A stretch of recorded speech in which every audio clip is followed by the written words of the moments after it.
good evening. Welcome to the Deltahead stream. I am James Howell, and tonight we're going to do part 7 of Echo Night Beyond, and I think we're getting pretty closer to the end. This has taken quite a while because the early streams on this, for those who haven't been following, have made the mistake of trying to play it straight. The puzzle design in this game is unfortunately at the mercy of some 90s era adventure game logic, in conjunction with the fact that key components are placed in counterintuitive and also hard to see places in the environment. So the only way we would make it through this game at all, shy of 6 months of streams, I think, is to use an FAQ, which is what we're doing. And so that's what we're up to tonight. Let's see. I tell you what, GameFAQs, surprisingly well optimized for a phone. Let's see,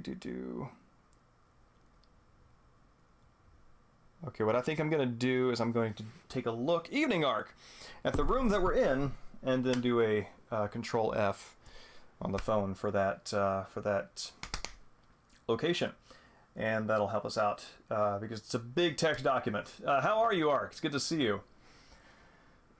For kind of show and tell, it's been a little while since we've looked at a movie, so we're going to do that. And kind of a lead up to that, I finished reading Queenie by Candace Carty-Williams. It's a story of a black woman in her 20s in England, struggling with the dating and hookup scene after a breakup of her first sort of serious relationship with emotional traction and commitment possibilities, and then kind of going through a downward spiral of depression and excess as she fails to cope successfully with these sort of personal setbacks, and it's kind of anxiety nightmare fuel, right? Sort of loss of relationships, loss of friendships due to circumstance and misunderstanding, loss of a job due to inappropriate workplace activity that she's not 100% to blame for the outcomes, but nonetheless was complicit, so she feels guilt. And it winds up with her sort of like moving back in with her grandparents to try to recover her mental health. It gets pretty challenging emotionally to reach toward the end, but she does pull out of it, and it ends in a realistic place. It's not a wish fulfillment ending where everything that was lost has been gained and more, but a newer sense of the self is discovered, and better footing moving forward. And it's interesting because, I mean, a significant portion of this is, focuses on the difficulty of, frankly, dating men for women. And obviously, having never had that experience myself, it's eye-opening because it does dramatize many experiences that women friends have recounted to me as sort of being difficulties there. And that was reinforced almost back to back with having watched Barbie, which is an excellent movie. They get the signature achievement, besides being clever and well-produced and well-written, is they manage to put as many kinds of feminism as possible into a single sort of story, media experience movie, and if not put them in conversation with each other, at least put them in the same place with each other without having one drown out the other, which is a refreshing thing to see. Because, oftentimes with sort of social justice activities, there, I think Freud called it the narcissism of small differences.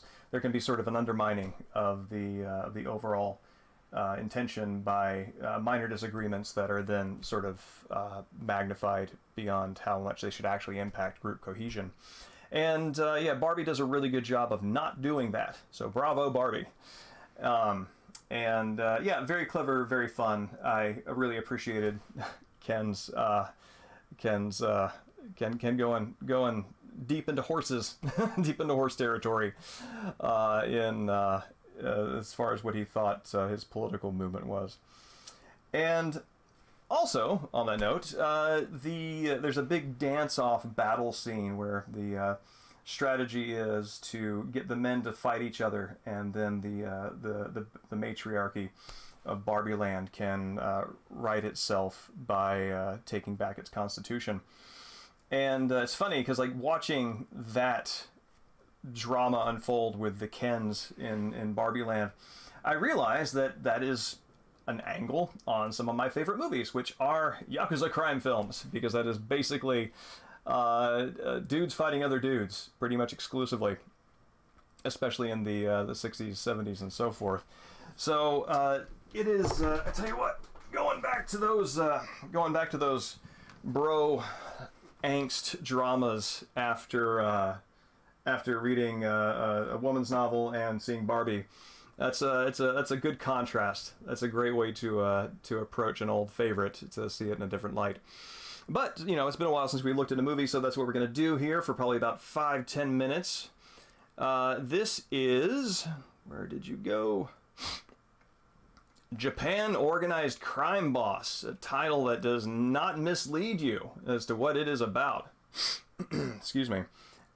This is a Kinji Fukasaku movie, 1969, and it's very interesting as an entry in his overall body of work, because it arrives before the Battles Without Honor and Humanity series. I believe it even arrives before Sympathy for the Underdog and a lot of his other less serialized or not serialized films.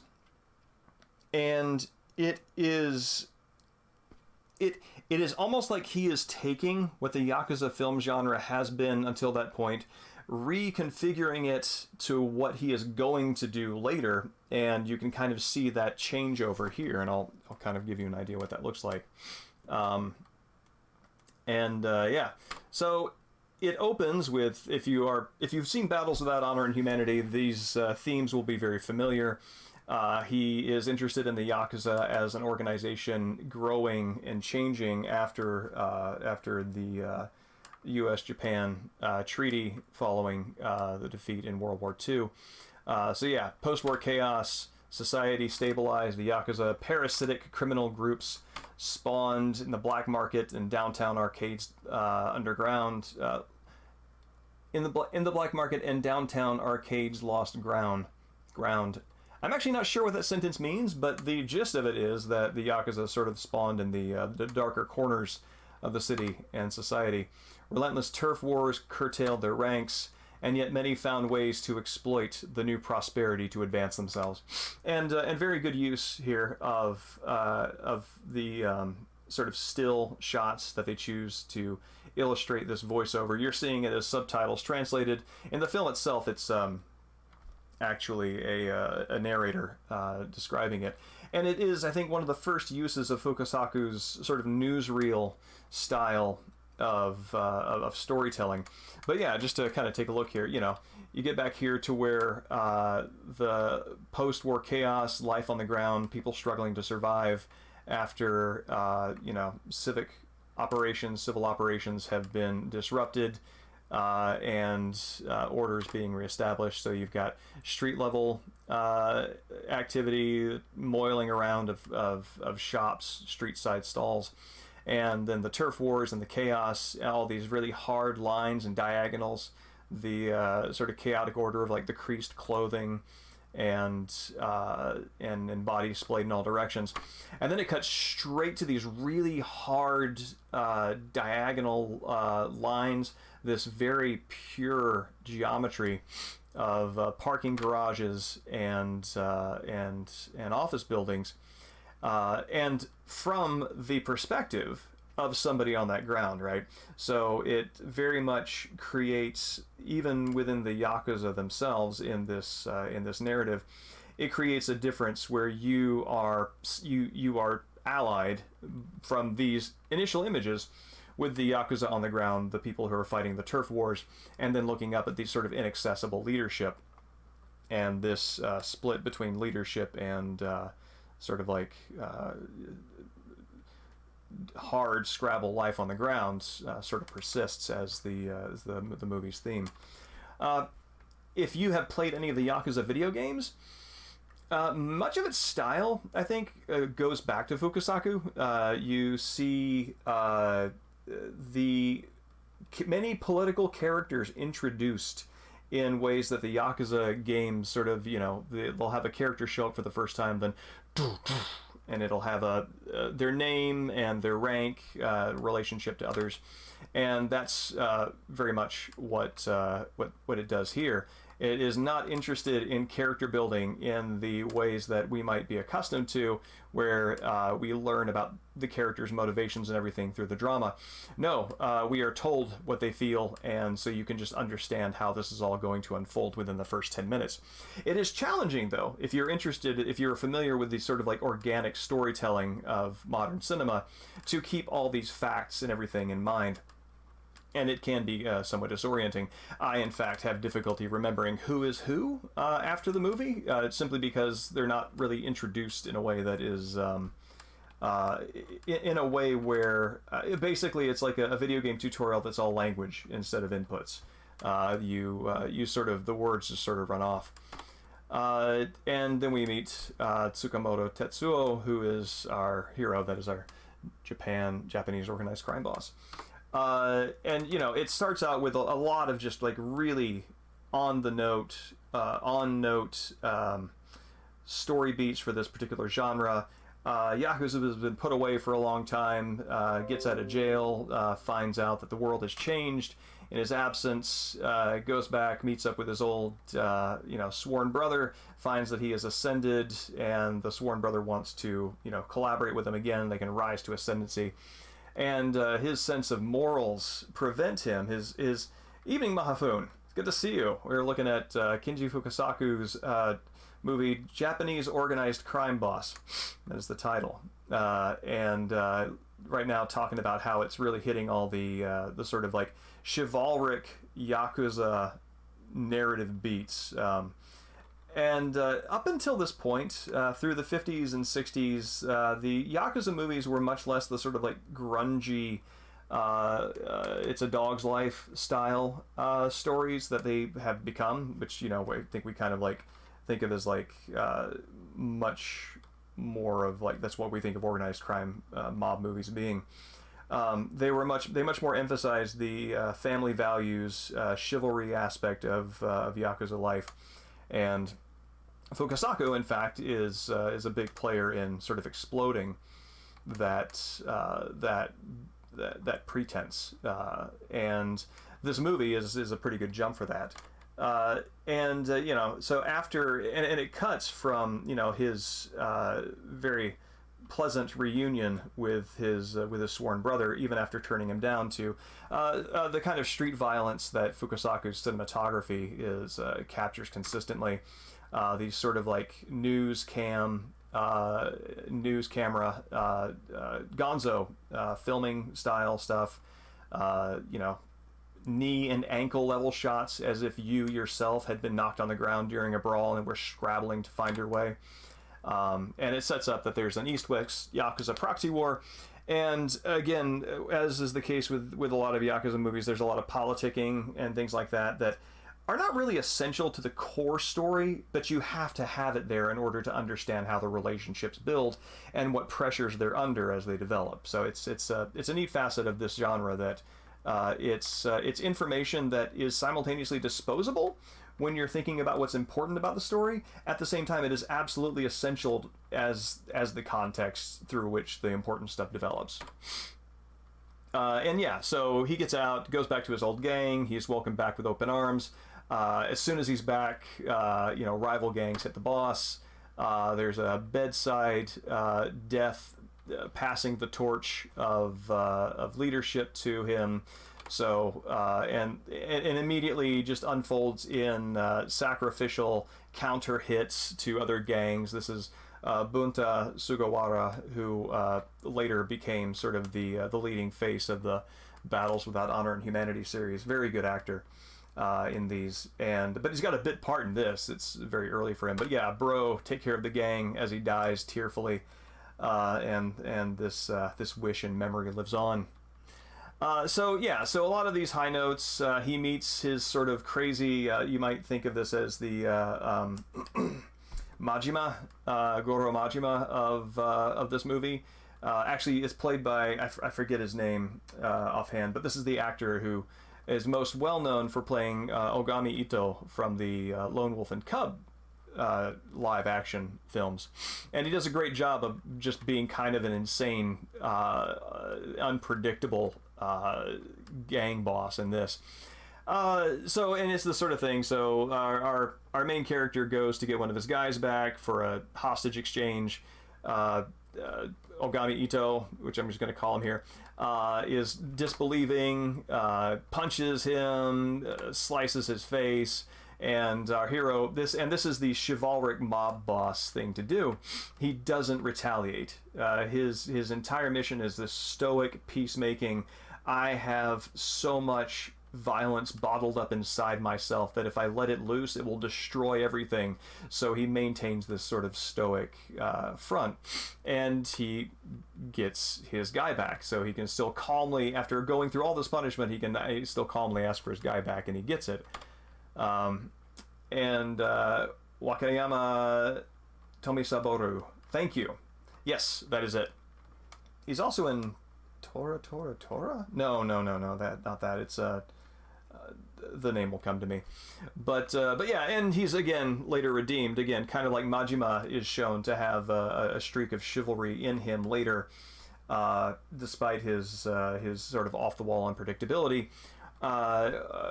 Wakayama comes back and lights incense to show to honor a lost counter hitman. So he is still with honor there, and so these sort of like very stock Yakuza chivalry movie elements are very strongly in play, and oh, that's right, and it's nuts too, because like, to look at them, I would not think of them as brothers. When you know that they're brothers, you can kind of start to see it, but I would not have thought that they were related based on their looks, the facial features, yeah. So that's all the chivalry stuff, and then it gets to where Fukusaku does something really interesting. The whole turf war setup, which is what a chivalric Yakuza movie would probably just sort of carry momentum on, is there's suddenly a hard right turn where the leadership starts reacting to modern developments in Japan, which is to help with the post-war prosperity efforts. The mob boss suddenly pivots very hard away from the turf war to supporting the 1970 Japan-U.S. Security Treaty, which, as of the making of this movie, would have been right on the horizon. So they're trying to get ahead of the curve here in getting the Yakuza involved in politics, like upfront, forward-facing politics, not the sort of street-level stuff that the turf war implies. And the old guard is baffled that a truce against their sworn enemies is being considered for the sake of this development.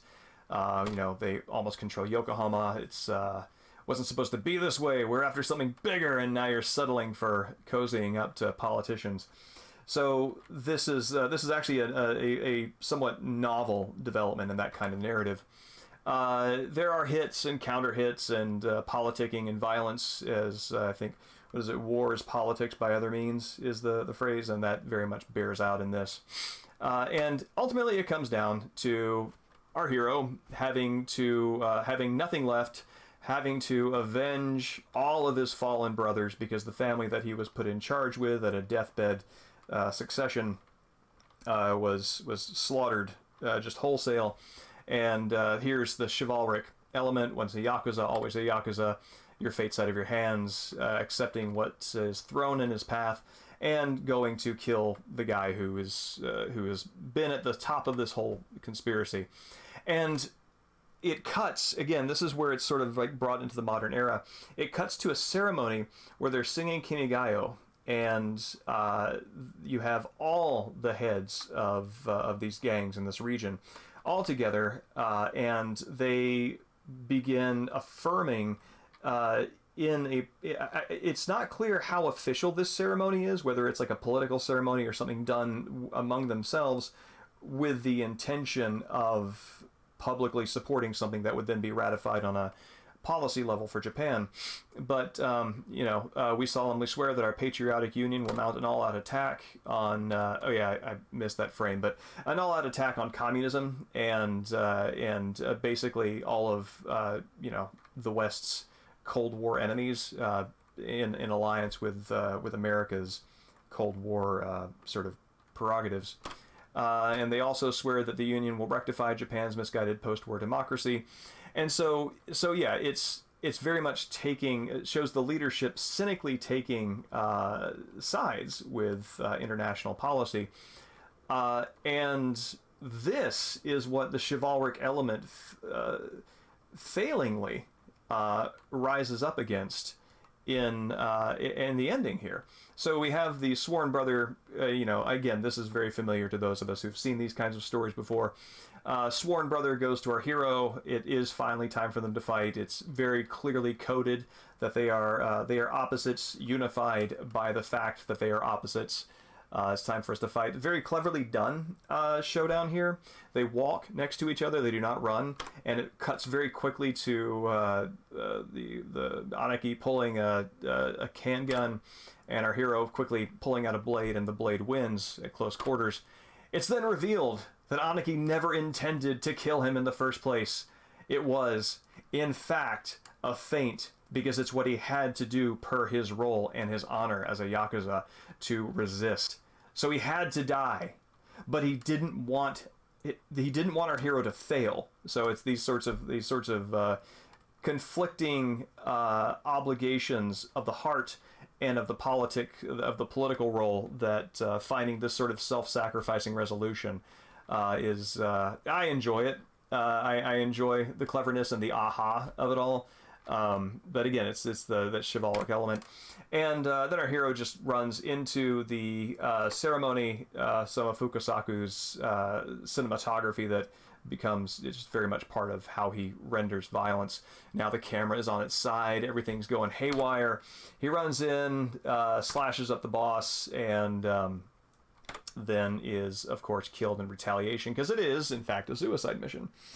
And it just ends with him on the ground, bloodbath, the end. And so it very much rushes. The resolution is not that he actually changed anything. It is the chivalric, romantic Yakuza movie put in the context of a changing, of a Yakuza culture that is changing to focus on international relationships.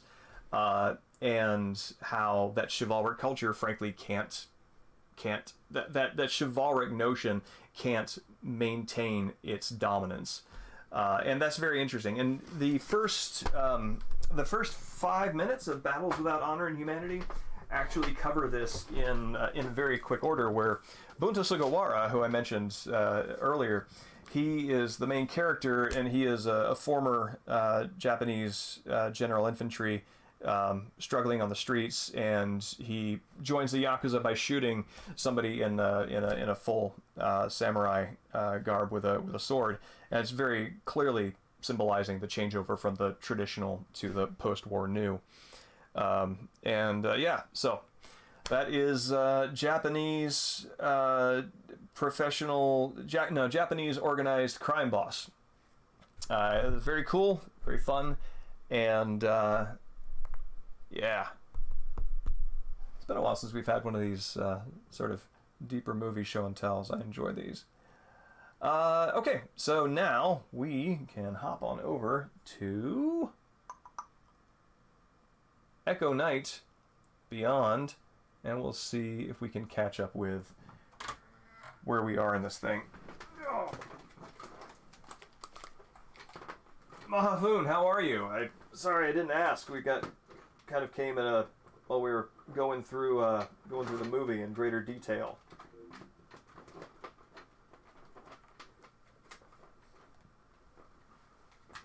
Oh my God, wire management. Here we go.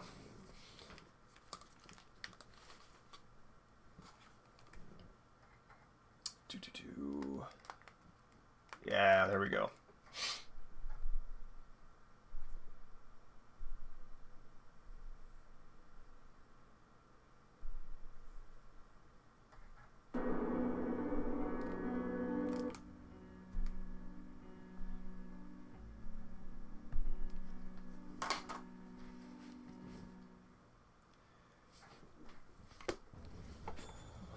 All right. Pardon me. All right, what's our most recent save?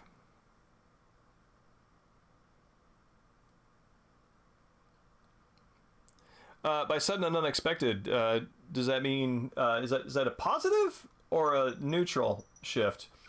Because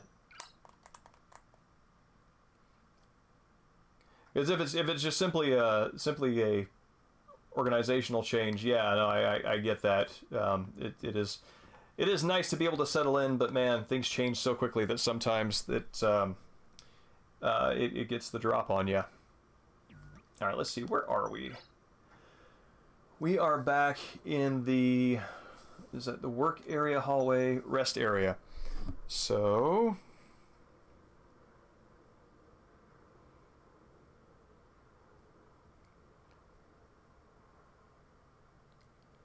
okay, vehicle battery, central hall, rest area, filtration plant, hallway,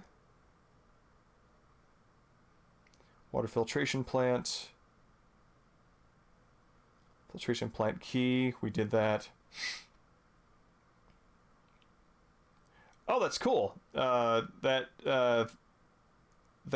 can be an opportunity to get ahead of sort of hopping initiative on something that's new to the organization. That's pretty exciting.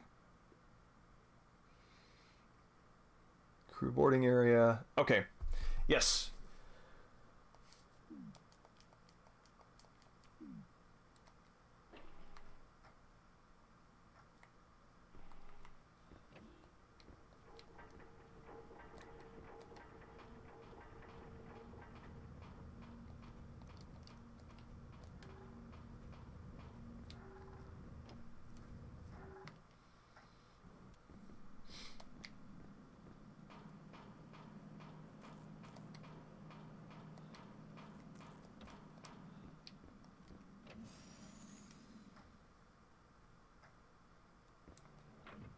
Okay, so the air or the fog is cleared out of here. We have put the ghost at ease. We did the turntable or the rotating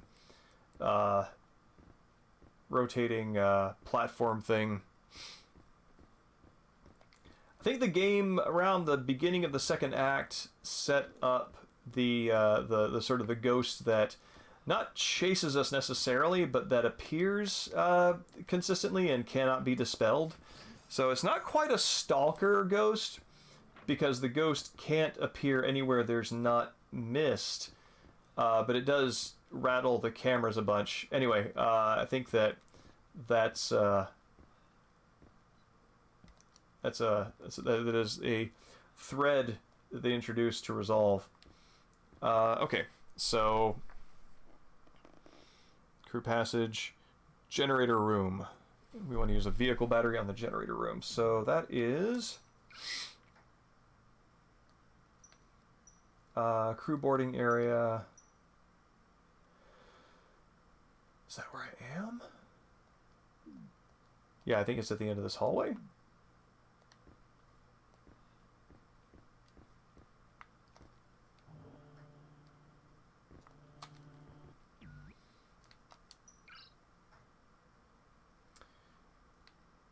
Yeah, so I go all the way to the end here, cut a right, and yeah. Yeah, it's tough being, excuse me, it's tough being new to a place and sort of having to take curveballs that maybe even well-established folks are trying to figure out what to do about. All right. Finally, the battery slot that we knew we had to fill at the very start. I am a fan of this kind of delay of solving a puzzle. Ka-chunk.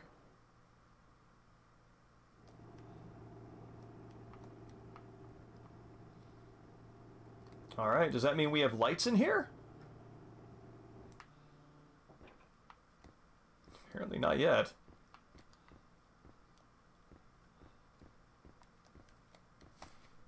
All right.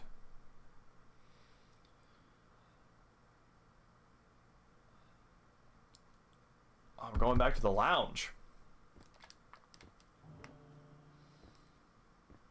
Oh. Let's get back in here.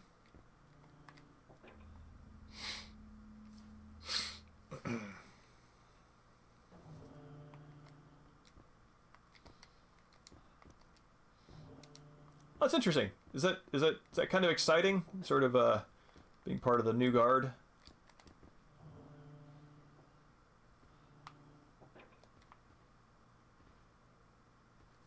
Where am I? Would love it if there were some sort of Metal Gear Solid-esque sort of little flash of the name of the room I'm in as I enter it.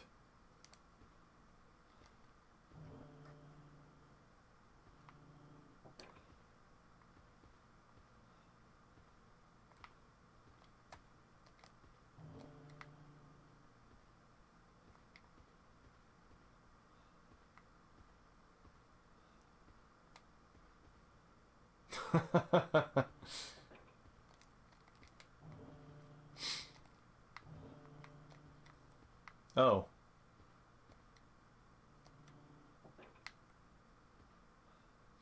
Yeah, so this is the shuttle that Richard crashed on, and I'm like wondering, how long have you been out, dude? Because there are decomposed corpses. Norman Spinell. Oh! We helped him, I think. Didn't we?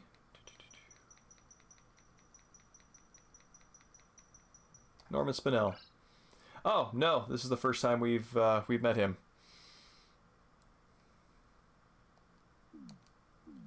Well, Norman, what does your letter say?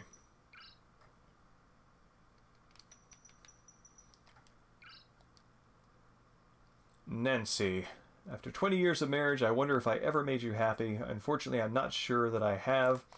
Work has occupied so much of my time throughout the years that I know we've lost touch with each other. I can only imagine how much I can only imagine how much you've had to endure while married to someone like me. I like that little icon there, that bouncing document. My only hope is that you can find it in your heart to forgive me. Please know that I'm truly sorry and want to spend more time with you. I'm sorry I was unable to tell you this in person. Norman Spinell. I do sign letters to my wife with my full name. I don't. What are you holding there, Norman? I mean, I'm totally going to run into your ghost.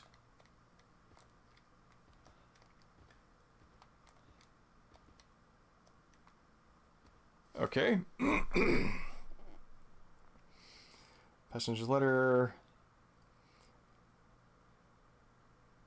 Backtrack all the way to the central hall area. What now? Is Central Hall... No way. I'm backtracking all the way to the area that I was just in?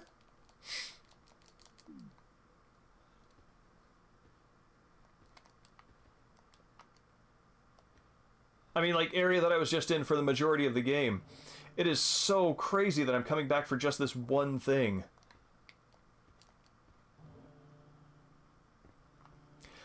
So, excuse me. With the Echo Knight games, there is a red stone that perniciously causes problems with the normal passing on of souls. Yeah, I know. And I mean, yeah, at least Metal Gear had the trucks you could hop into, right? And so, you know, true to form, this game has a red stone that seems to, the discovery of which seems to be at the beginning of all of these weirdnesses happening.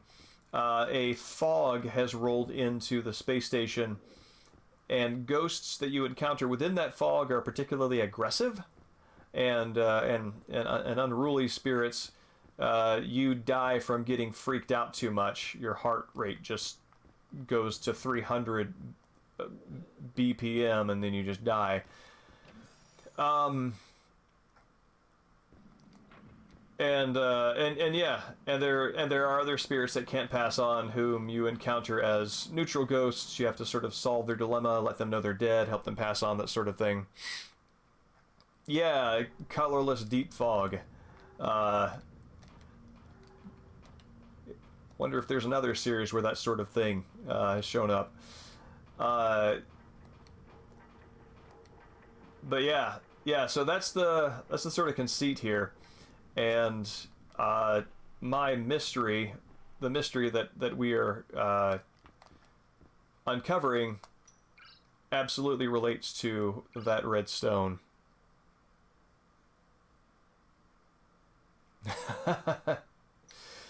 I've got to say, it is refreshing to hear somebody identify a video game connection to a deep fog and have it not be Silent Hill. That association has become so bound up with that series that even people who don't play video games, I know, say like this is just like Silent Hill when it's a very, you know, thick fog.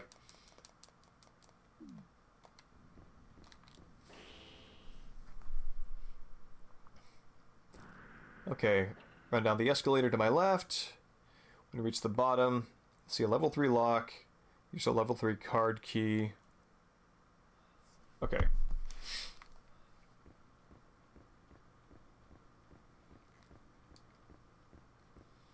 And this is again, I've said this many times over the course of the stream, so if anybody's watching the VODs back to back, this is going to be redundant. But the backtracking in this is so just so obscure in terms of what you're trying to do and when you've done it, that playing this without an FAQ would be madness.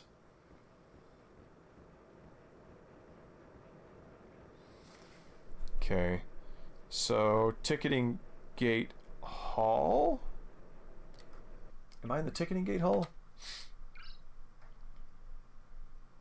I am not. I think you have given the wrong directions, my friend.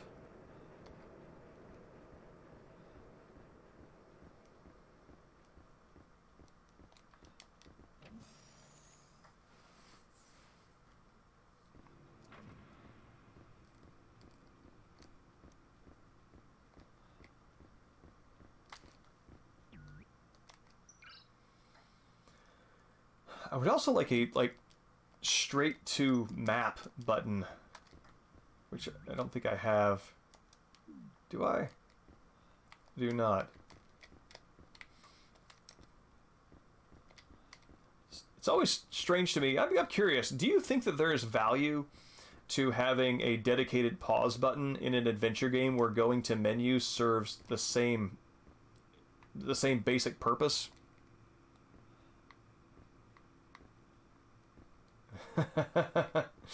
Yeah, basically.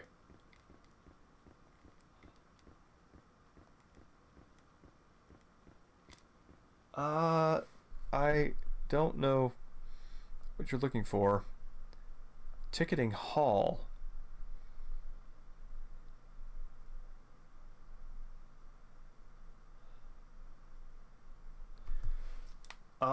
Is it this one?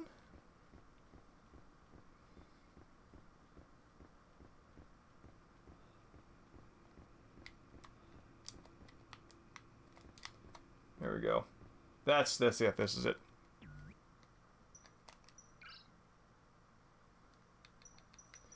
Level 3 card key. Let me in. Access granted. Releasing lock. And that is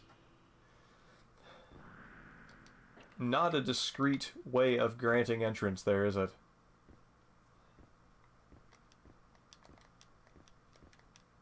What is this?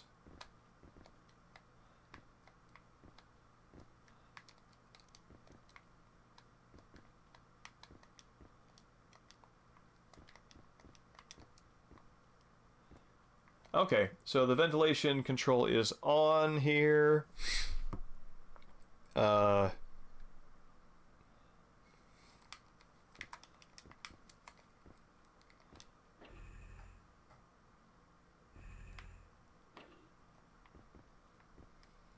Which I'm sure means that it will turn off and ceremoniously.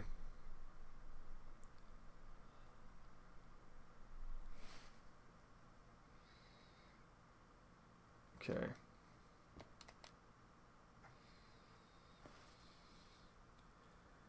Linear control system. Start linear transport.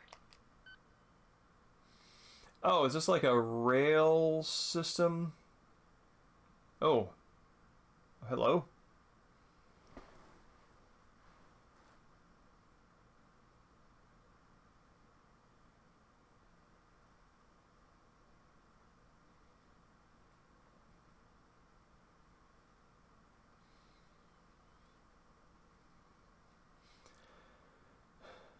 Yeah, pause and file seem like strange buttons to have dedicated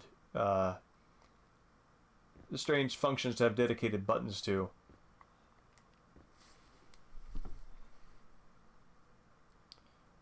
Okay.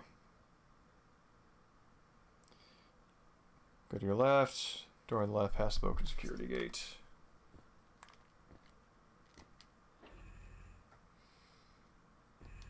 Believe there are batteries in here, which I would like to have. Oh wow, a lot of batteries. I will save those for later.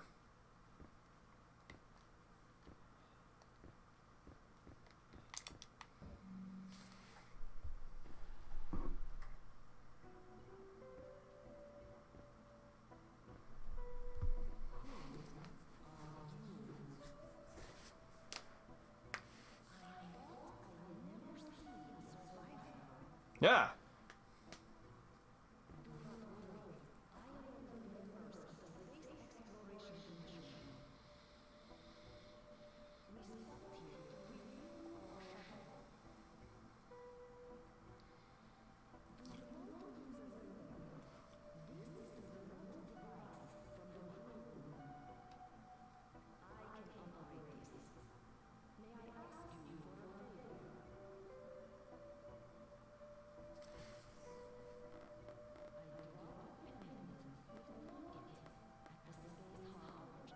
Of course, it's a fetch quest.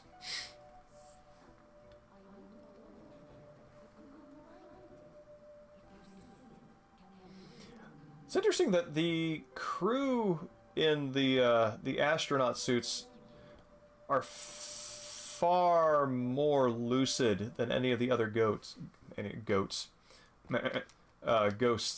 here.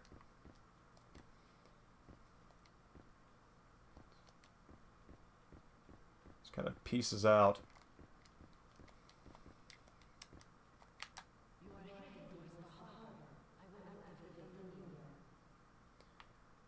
Oh dear. Now departing. I'm afraid Please remain seated. you're going to need to Now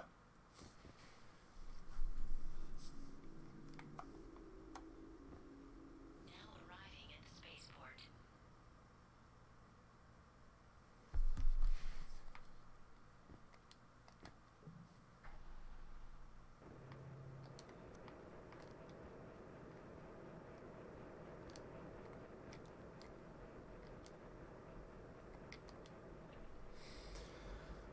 all right. Game save. Let's look at some of these cameras and see if the game freezes.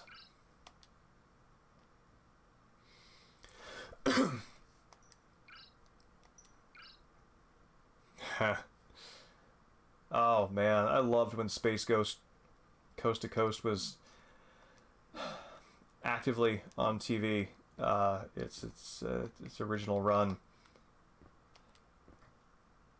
For somebody with a weird sense of humor, for whom like Futurama and Simpsons was about the closest you get to, you know, having something that matched your vibe, seeing Space Ghost was a revelation. Oh, hello.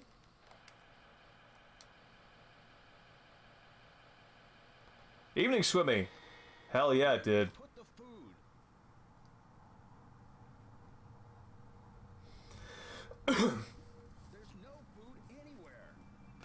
Man, this is like the third character who's been upset about food. I mean, it makes sense. Nora, all gone. But you usually don't find that many characters who it's like, whose thing it is. What the director says is true? The red stone?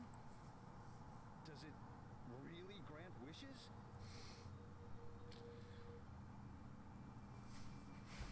The sufficient sacrifice.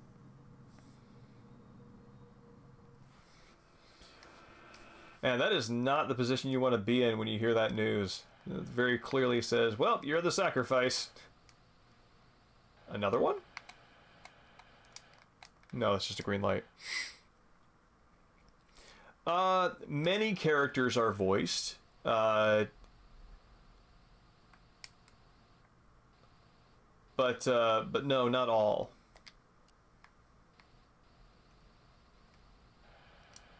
All right, so that's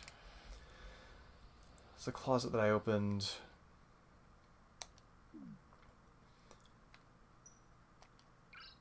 Yeah, there are several Brack routines that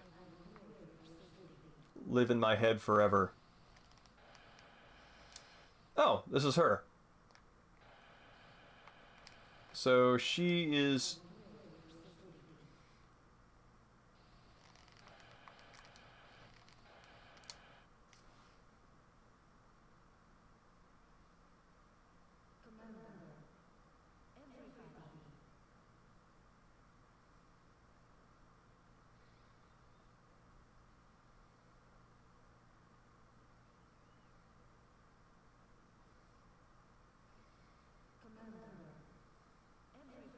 Okay, she's just repeating that line.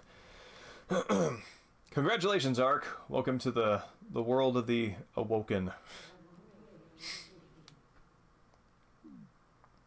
Oh no, no! Being able to identify and to pull in those voice actors would be a lovely thing. I would buy that book in a heartbeat.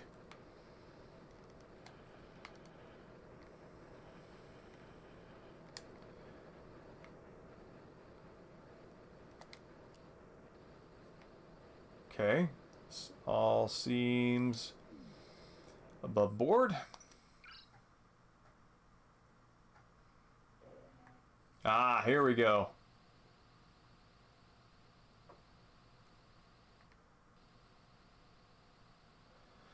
Finally, we get to crazy making ghost fog.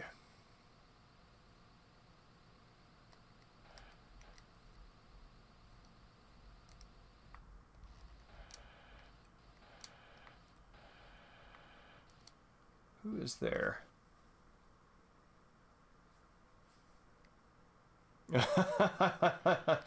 Yeah, no, there's a very few Yakuza in Echo Knight. Of the many character types there are, that is not one of them. It is very interesting because, I mean, you know, the sort of deep dives in the first 20 minutes is something that I just do because it's my stream. And that doesn't really exist anywhere else in the way that I do them. So but it is fun to sort of like see the viewer count, like in the opening, sort of tick up from like 1, which is usually a regular, then 2, maybe also regular, maybe 3, 4, and then by about minute 10, just sort of back to the regular count. I'm like, yep, sorry. We're talking about lucha or old Japanese gang films here. Which I guess, you know, if you're in the mood for watching a video game, then that doesn't satisfy. Nonetheless, if I saw somebody doing that, you betcha I'd stick around. What is with her hand? She's got like her elbows kind of connect to where her shoulders should be. She's got kind of like T-Rex arms. But she is definitely going to try to kill me if I go in there. So that's to her credit. Oh, also probably kill. This is definitely killing me. Fog territory.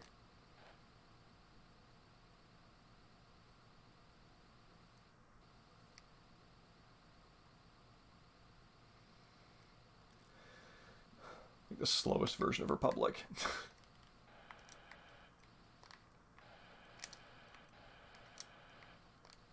Ha! Jesus Christ.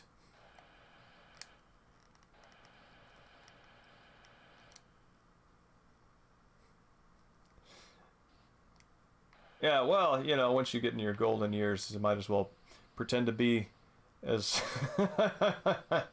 as many dinosaurs as you can, right? Is the live in La Vida Loca? That's the phrase, right? Live carpe diem. That's it. Yeah, live in La Vida Loca. That's Latin, isn't it?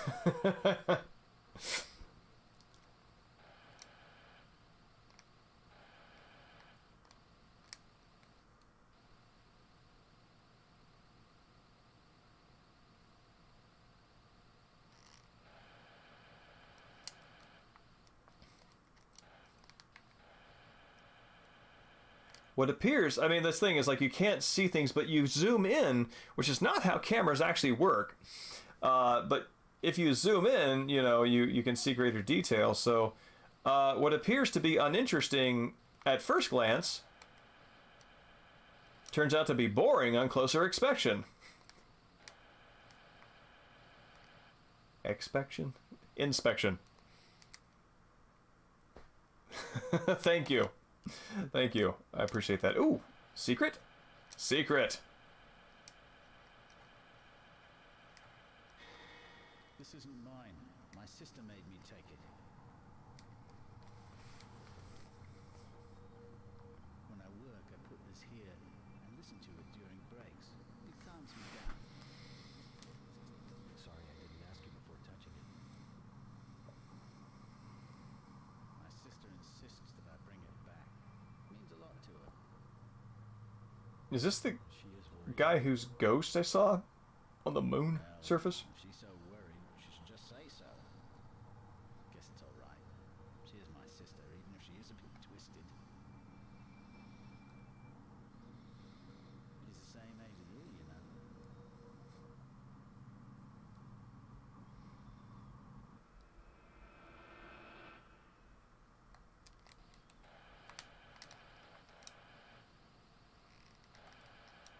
Alright, so we know that there's somebody in here. And the workers' passage. And, let's see, spaceport lobby. Last thing to survey.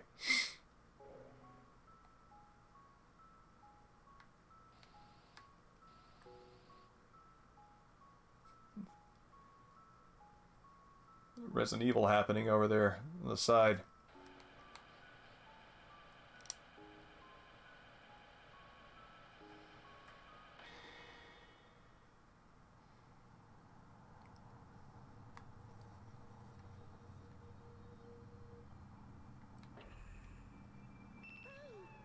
Aw.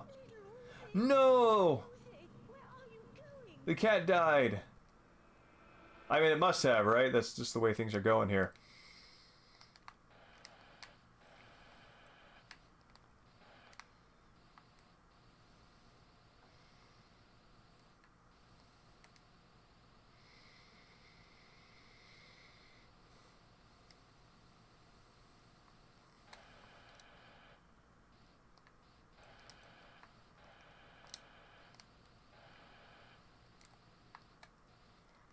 Second departure. Zoocyte. Yeah, they love these stone names. Which, I mean, the thing is, it's like, yeah, the red stone is a central MacGuffin, so minerals are core to the narrative. But the other games didn't pay this much attention to carnelian, zoocyte, lapis, what is it? Iolite, chalcedony. Yeah.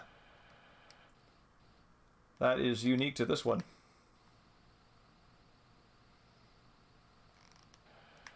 This Echo Knight, I should say.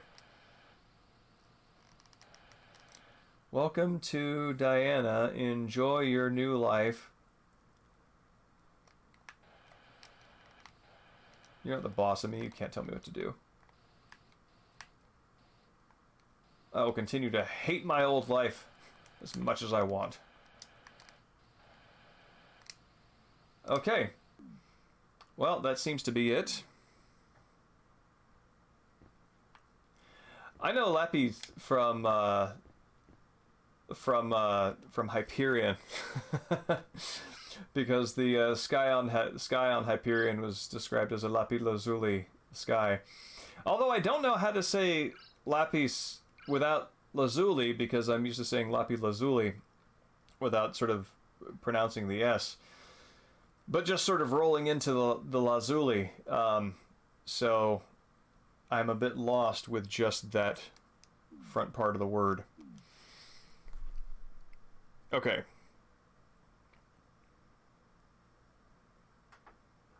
Okay.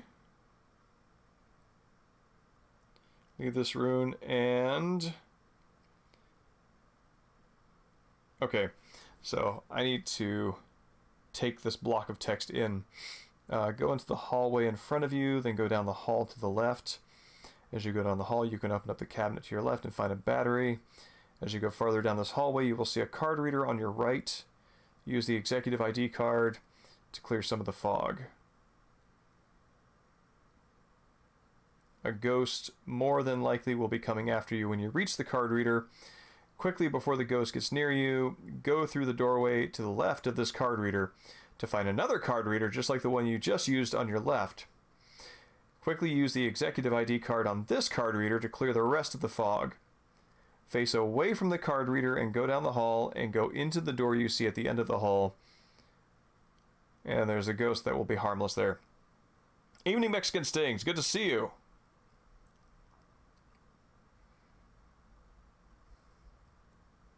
Lapis? Really?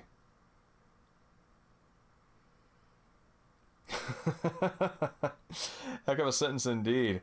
Okay, so, yeah, so I'm going to go into this room, hallway in front of me, hall to my left, card reader on my right, use that, go in my door to my left, then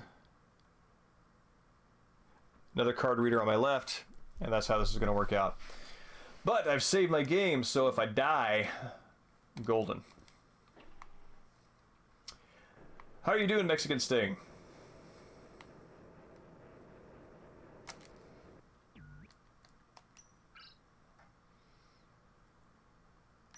All right.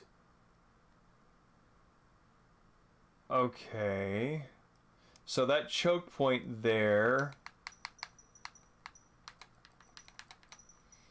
Workers' Passage. That choke point is probably where that card reader is. Oh man, I'm sorry to hear that. I hope you do not have the new variant. I've already had to shuffle.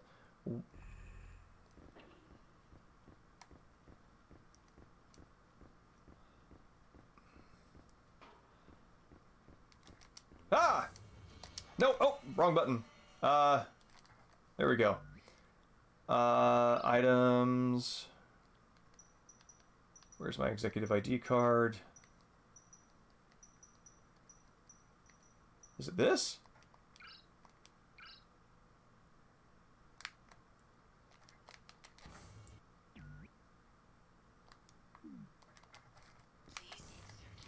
Yeah, dude, come on, man. All right. Executive ID card. Where's my executive ID card?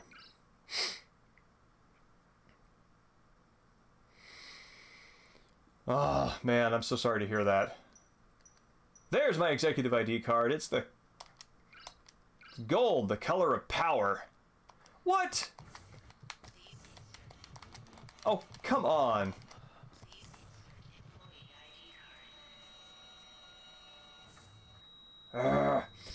Yeah, it is a mercy to have a puzzle location that then prompts you for the key when you interact with it, rather than having to sort of soft smash against it and then hope that what you select will take. I mean, the first few failures are totally on me for, you know, not selecting the executive ID card.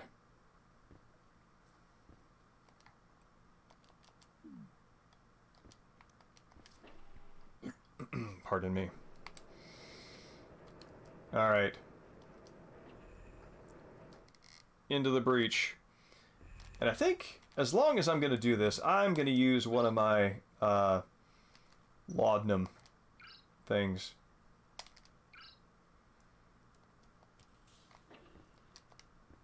It doesn't actually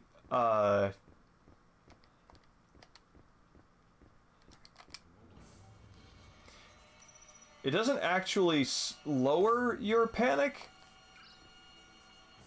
but it slows the panicking from happening.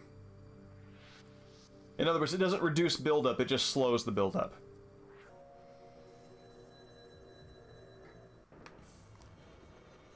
Ah! Ah! No, no, it's that ghost. That guy. Oh, I see. I see what it wants me to do. I don't know why it worked then. I think I think... I'm not sure exactly where the sweet spot is for looking at an installed part of the environment, but I think I must have hit it the second time. Yeah, that guy, the stalker ghost, who has been following me through all my cameras. How are you doing, Swimmy? Are you Oh wait, I was thinking about your spooky game marathon for October and hoping that you would be doing that again. Even though I know it's like a month off.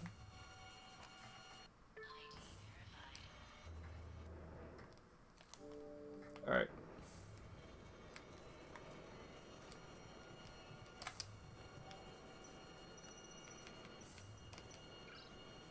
Haha! Ghost is no match for the power of an executive ID.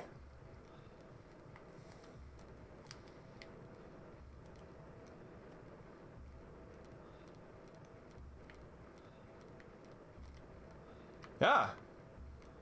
Well, that's horrifying.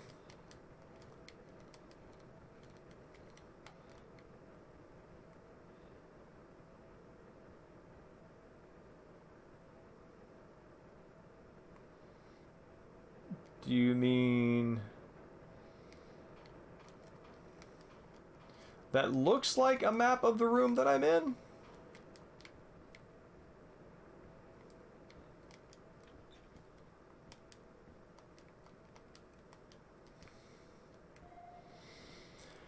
Yeah. Yeah, man. Being stranded outside of a cramped space is pretty serious nightmare fuel for me. I'm not afraid to tell you.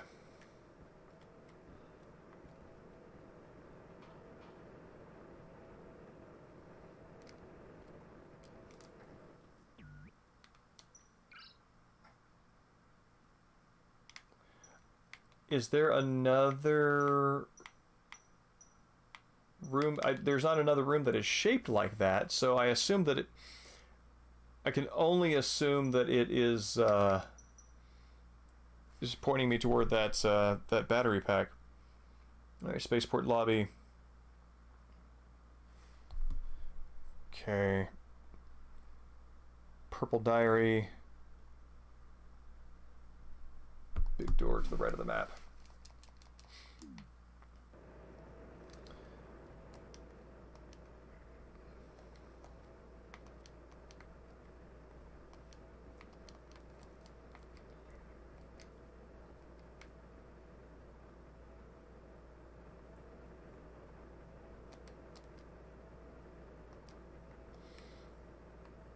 Like, dude, I straight up have no idea what you want me to do.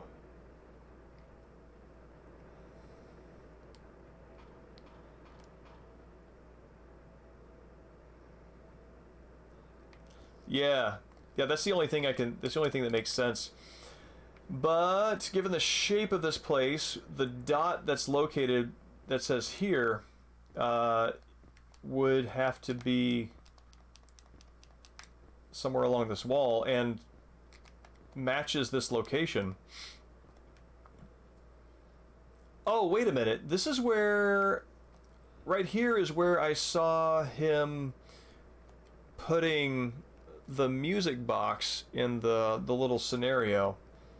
The little drama in the camera. So maybe I have to do that. Maybe that solves his puzzle.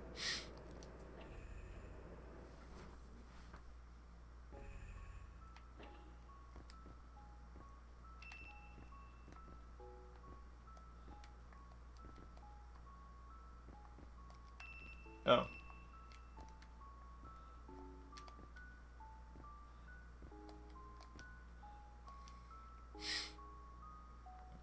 Silhouette of a cat is drawn on the cover. I am upset that the cat is dead.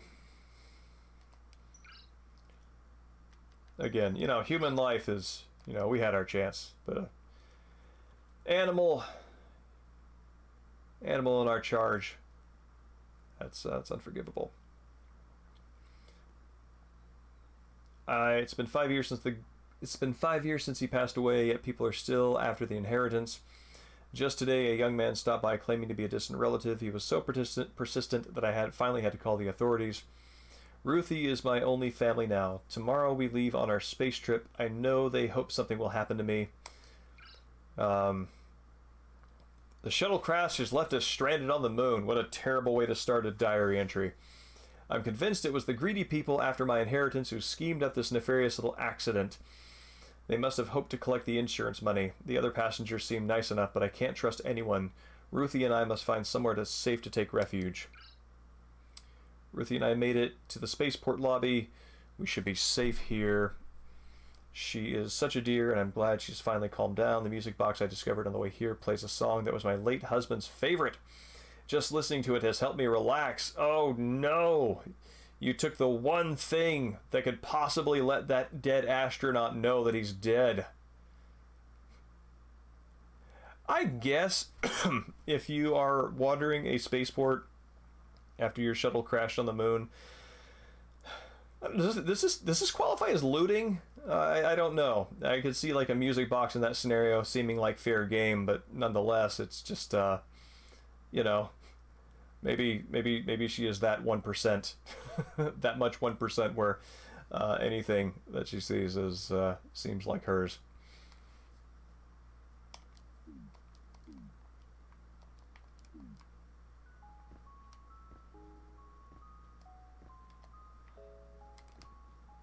Is it over here?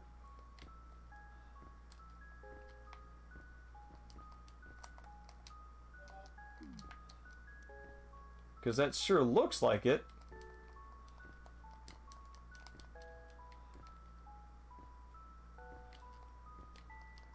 I mean, who knows, really? It's knowing where things are and how to access them is just impossible in this game. Okay.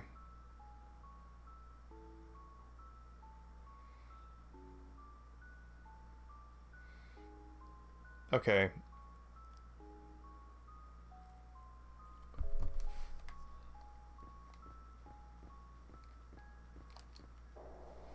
I think this is a room without fog. Let's see. Nope, it's a room with fog. Cool. Let's find out what to do.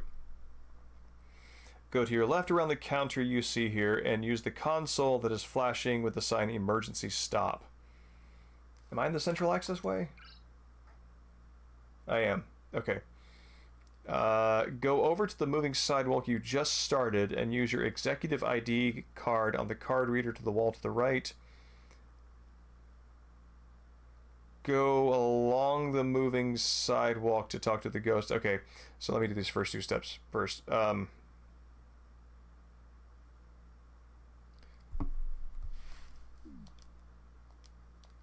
am I gonna get attacked in here?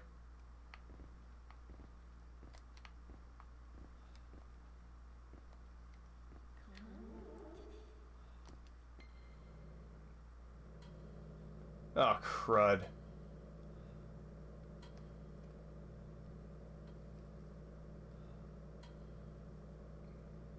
Super uncomfortable with this. Okay.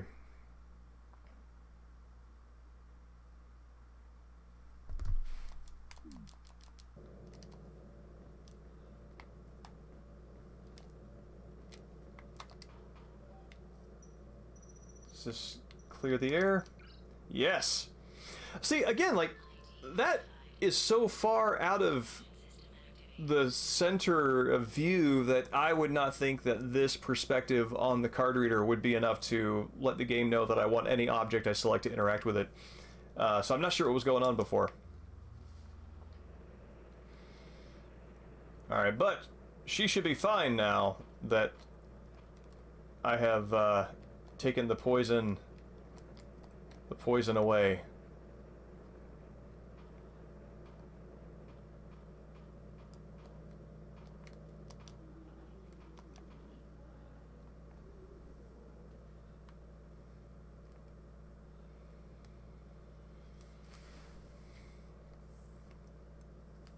I am impressed that here, as in the later games, From Software managed to find a situation where they actually didn't need to care about lip flaps for their dialogue.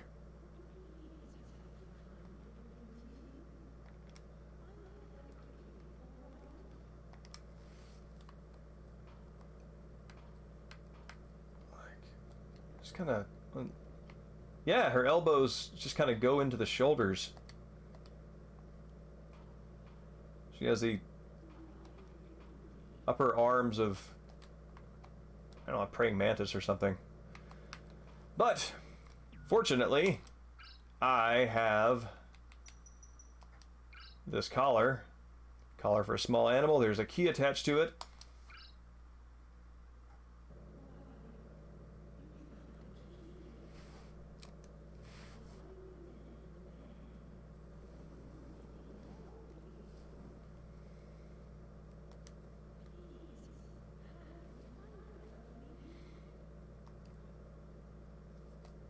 I don't understand. Oh, I need to use the key on the bag.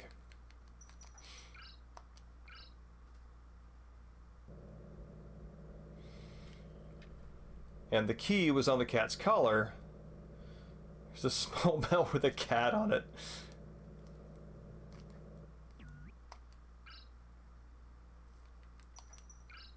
Let's oh, the cat is doing a paw something off the table reach. At first kind of looks like it's doing a Shoryuken.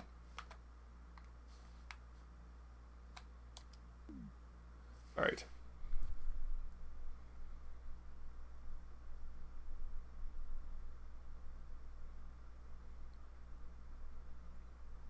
Okay.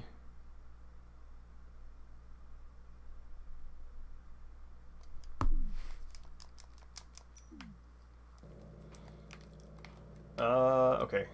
So, yeah.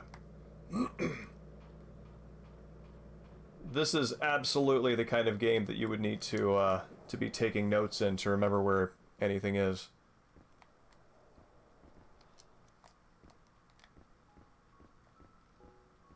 Hey, it's Earth! I live there.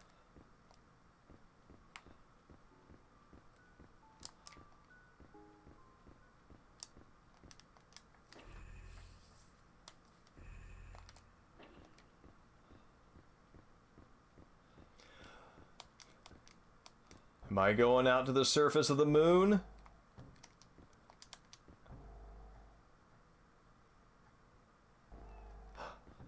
Ruthie!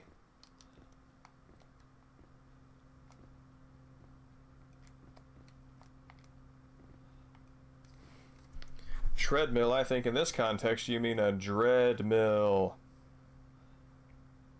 I heard it too.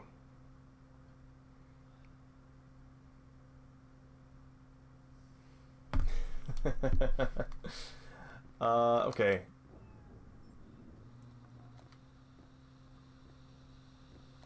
Kitty knock something over?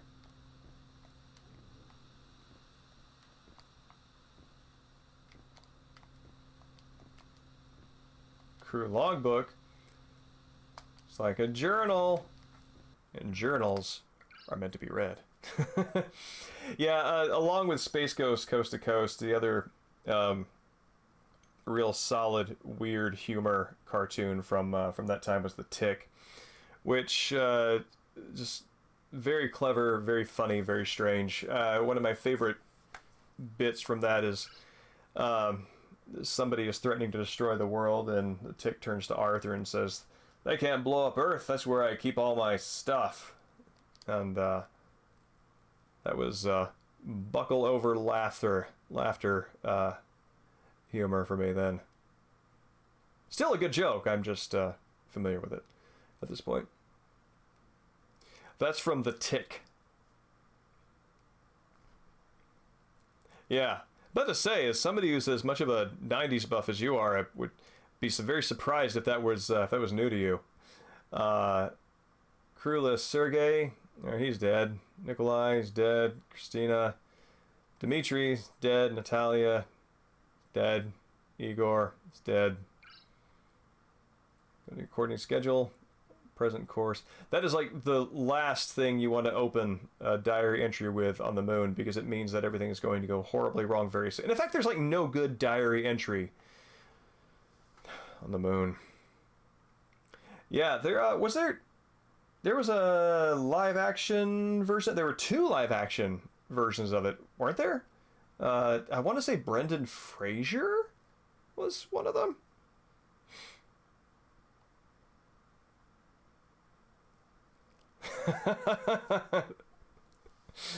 That's very funny.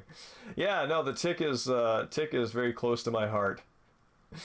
Present course is clear of debris, so the crew took time off to complete it in a 10K.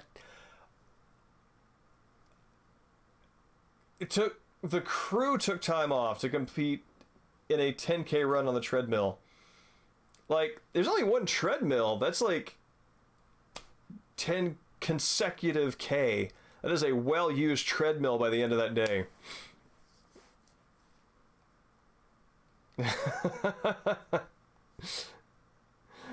No, you should. No, yeah, there was also there were just a ton of just like really good mixture of, it's like they took the weird villains of Dick Tracy and Batman, and they mashed them together into a single just rogues gallery of weird.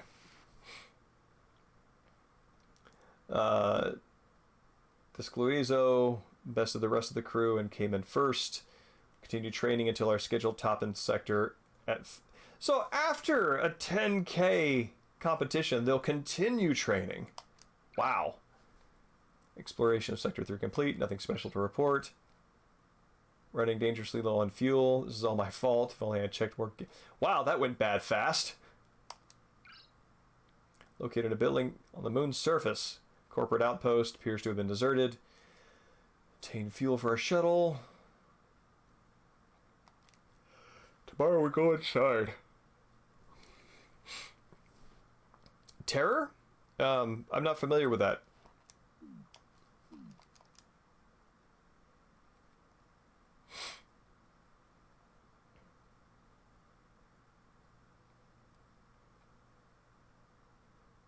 The Terror. Oh, is that that one of the Tick villains? I'm sorry, it's been so long since I've seen it. The only thing I remember are fun exchanges between Arthur and the Tick.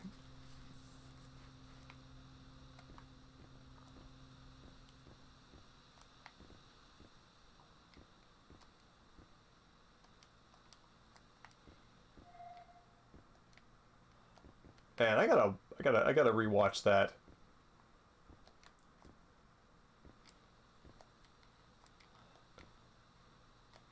Heartbeat is going up.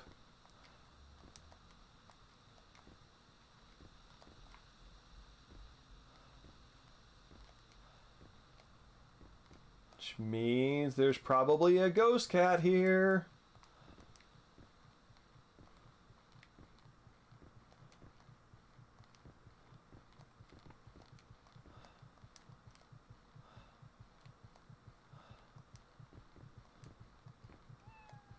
Kiki?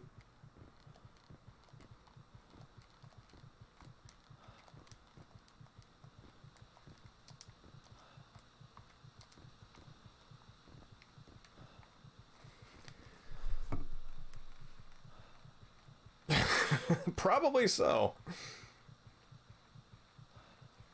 Okay. Oh, right. Excuse me. This one is on me because this is an obvious solution.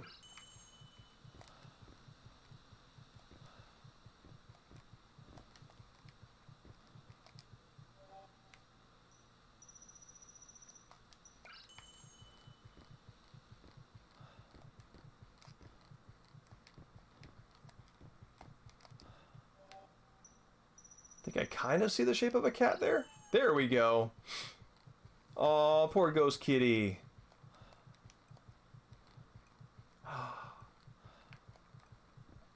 Ghost kitty has joined my party.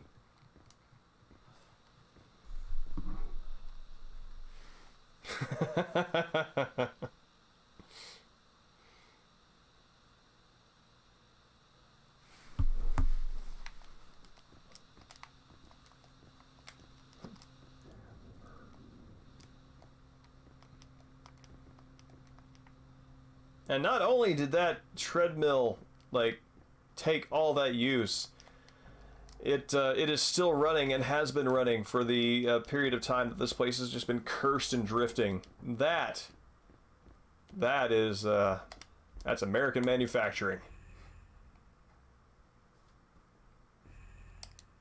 No, actually, it's Japanese manufacturing. The Japanese products last far longer.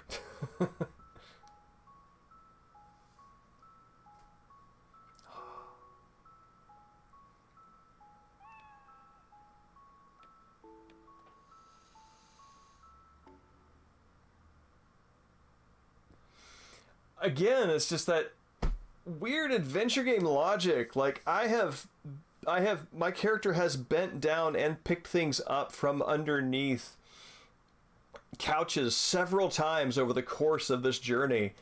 Yet I had to bring the ghost of a cat here so it could bat it out from under this time. No, it's true. Only a cat. Oh, dude, thank you so much for the renewed subscription. It always means a lot. Parasite dolls? Is that like a reference to another From Software thing? It seems very specific. Oh, is it?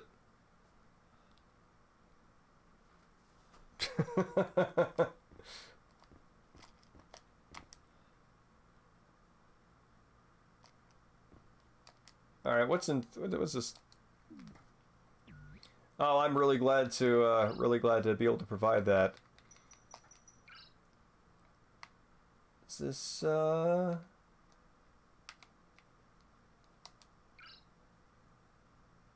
Nothing happened. Buddy, I just want to listen to the music box.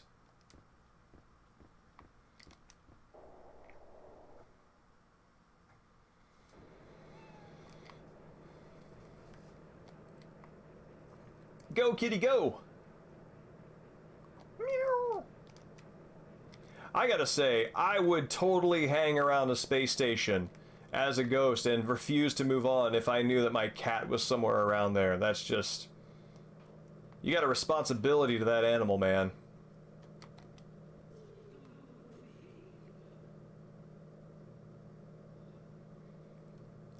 Really? I was not aware of that.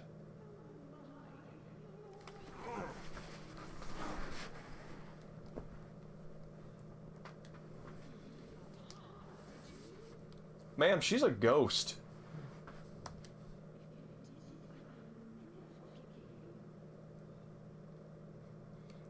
If I tell you that I'm after your inheritance, will that change your anger to a more comfortable, like, tune?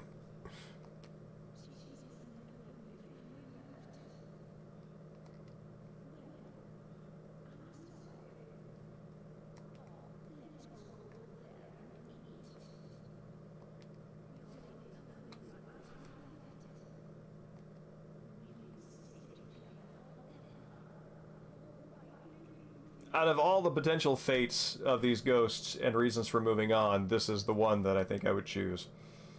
I don't know, I guess it would be nice to be with my family. But still, spending eternity with a cat sounds pretty good.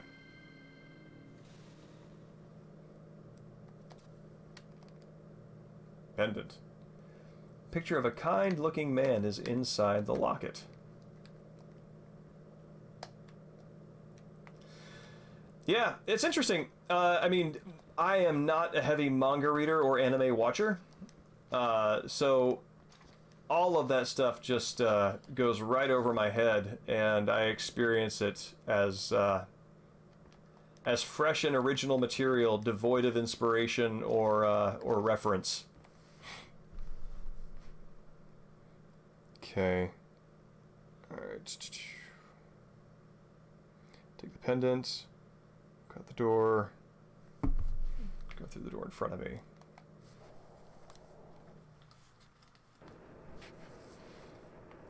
Okay.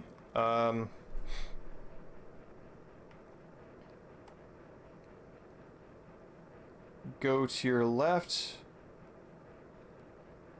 So you find the ghost outside the window. Oh. Okay.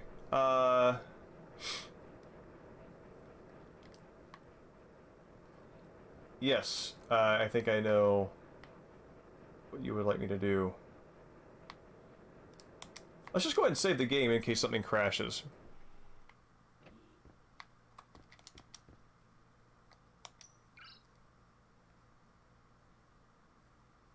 There's an underground lab in Sekiro? I still haven't finished the game. I got to the giant ape that comes back to life headless after you defeat it. That was kind of a choke point for me, where I was like, okay, other life things are happening and I don't have time to figure this out now. Which is not a knock against it. It's just that was just sort of the point where I couldn't muster.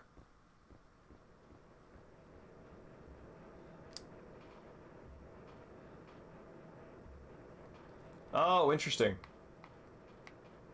Alright, creepy ghost banging on the window. Oh! This is actually quite interesting. So, it is very confusing from a puzzle point of view, but this ghost doesn't know that the old woman took his music box. So he is pointing me to where the music box was the last time he saw it. So I'm actually not going to find anything there because events have happened in between the last time he saw it there and now. So I had to get the puzzle box, and now I have to show it to him. I have to give it to him, having found it through other means. So again, very contorted puzzle game, but very neat narratively.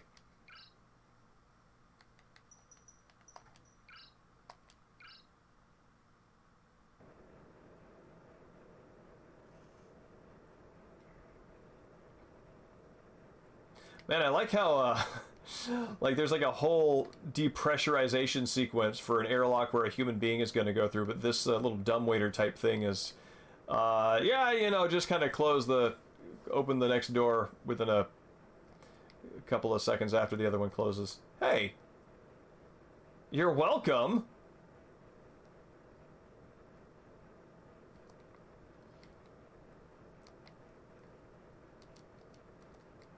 Just a music box moving on the moon there. Pardon me. I do demand the high five. I gave him the music box, and he just sort of solemnly took it away.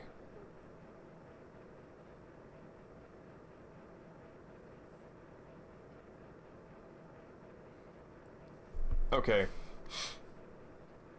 Well, it's time to leave here and get back on the linear transport. Or the linear, as she calls it. Calling something the linear, that it's interesting. That sounds like a plausible sort of like...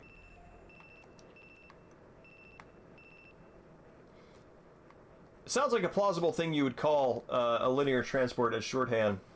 The way some people come up with like shortened versions of like, you know, like sub for subway, or bus for omnibus, and I'm wondering if that is in fact somewhere an actual name for some sort of transport like that. No, we no longer even have the cat, which I think you should get a good ending for getting the cat and then dying yourself so you and the cat can just kind of party forever. But I don't think that's how things are supposed to go.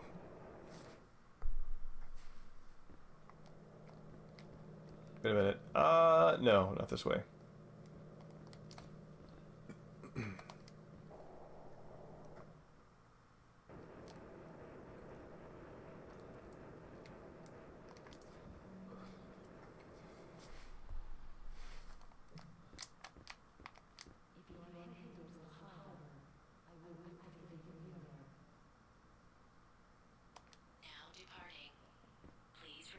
Yeah, that's the kind of thing that I'm thinking of, Mahafun.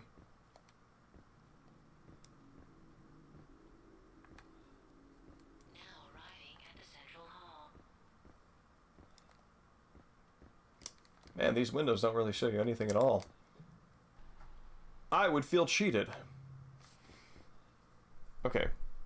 So... Ticketing hall, go to the right, your door on your right. Okay.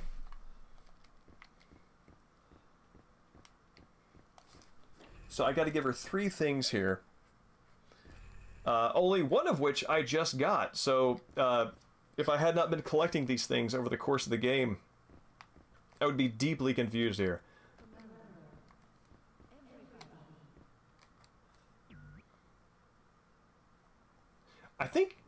I want to say that may be a mistranslation of something that should be Commander Anybody, but she's saying Commander Everybody, which I guess could be like Commander and Everybody are dead, but she seems to be like talking into a comms, so that's kind of hard to pin that down.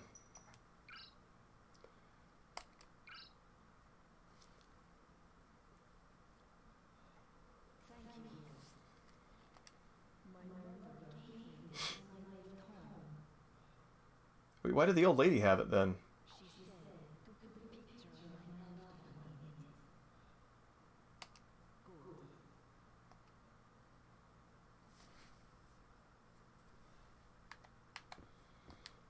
So next, okay. And this thing that I got just like right at the beginning of the game.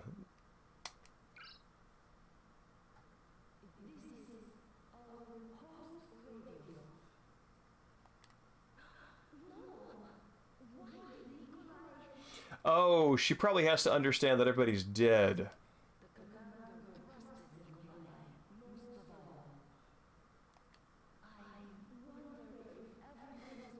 Oh, no.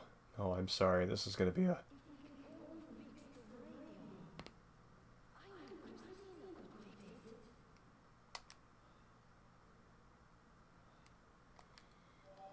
And finally...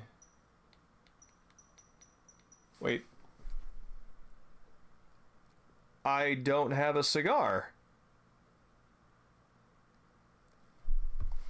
Oh man, am I gonna have to find this cigar? Was this something that I was meant to pick up? But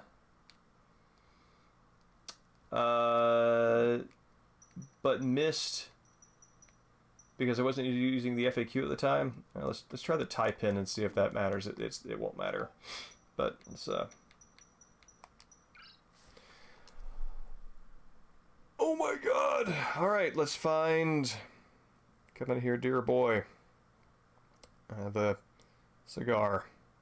We're gonna backtrack. CIGAR.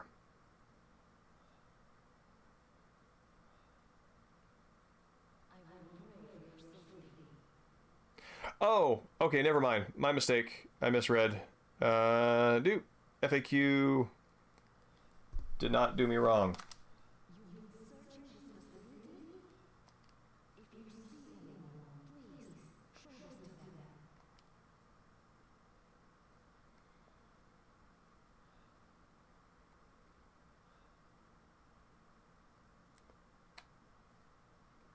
It's like got a weird dreamlike quality.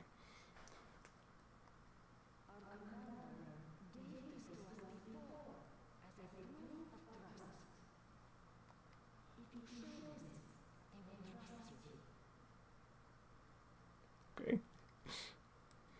Yeah, she just gave me a cigar, which is a symbol of trust within her unit, and therefore will be read as a symbol of trust by anyone else I encounter in space. I'm giving you this cigar because I trust you not to smoke it and jam up my oxygen sensors in space.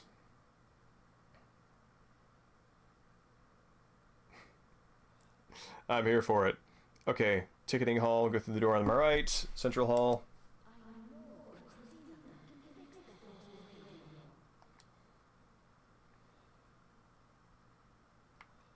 I gotta admire this ghost's dedication. She got something that was sort of like personally meaningful and did not peace out. She is here for the long haul.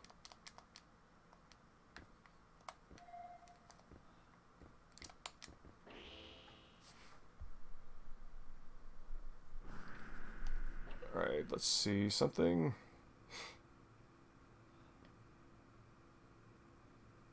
Okay.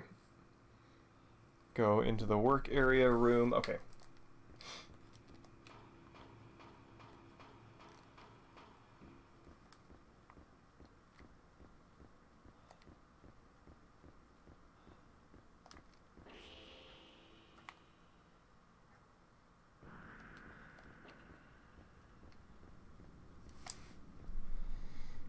Okay, go down the stairs, around the bench, go into the door on the right. Okay, so in there, but I'm gonna save my game first, just in case something awful happens. That's true. She's not. She even missed the cat.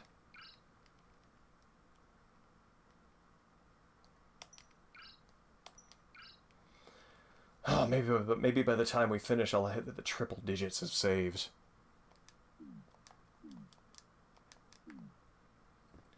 And I'm actually curious if there's anything that I have missed, any sort of like little bonus scenario that I could have seen.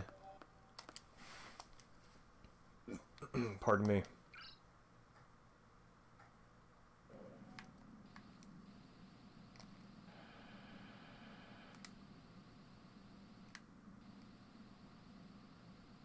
I don't see any special little glowy green thing.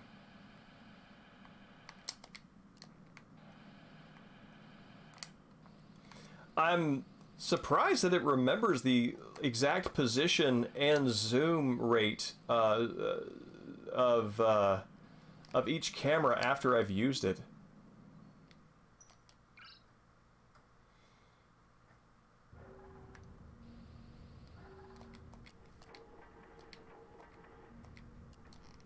Is this something? No, that's just a light. There we go.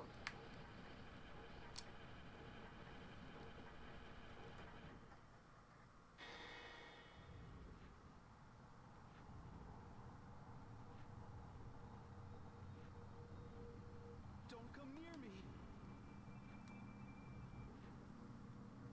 Don't come near me. You monster! Don't come near me. Oh, someone's getting stabbed with a sacrificial knife.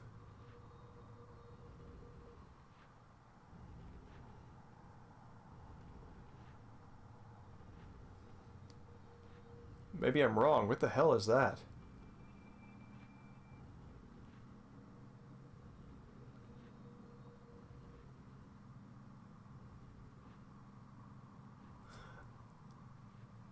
Oh, is that the bench?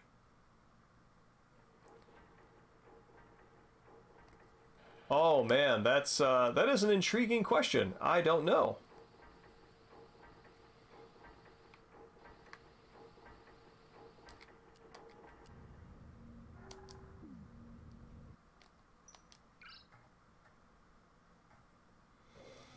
It looks like a bench. Excuse me. Oh man, it looked like a bench, but I did not see anybody carrying it. So a ghost beat him to death with a bench, maybe? Why don't you take a load off forever? There is another bench that is stuck at the top of an escalator. So it's doing a bunch of repeated clicking.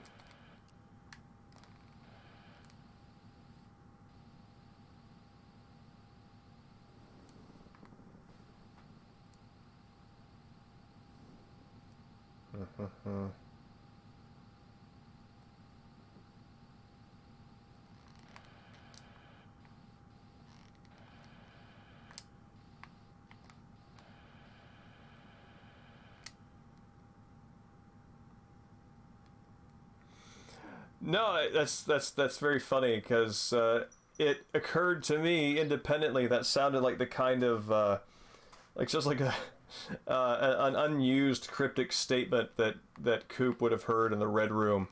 There is another bench stuck at the top of an escalator. Like, you know, I think it would sound better if we talked about this chewing gum's going to come back into style, but you know, I'm no David Lynch.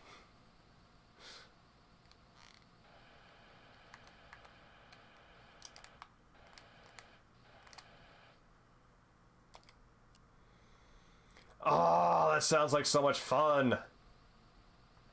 I want to watch season 3 again. I watched every episode like 3 times as it came out. It was Showtime?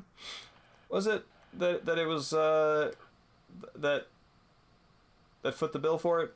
But yeah, I watched every episode multiple times when it was fresh. Oh, Mexican Sting, you will love it. I think I guarantee you will think it's cool.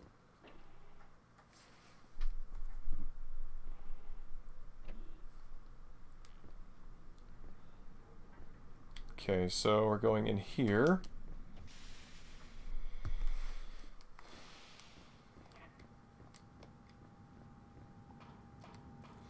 Like, I actually think in those little windows, it loads the room in that interface. And that's wild to me, because it seems like it seems like a pretty big tech lift.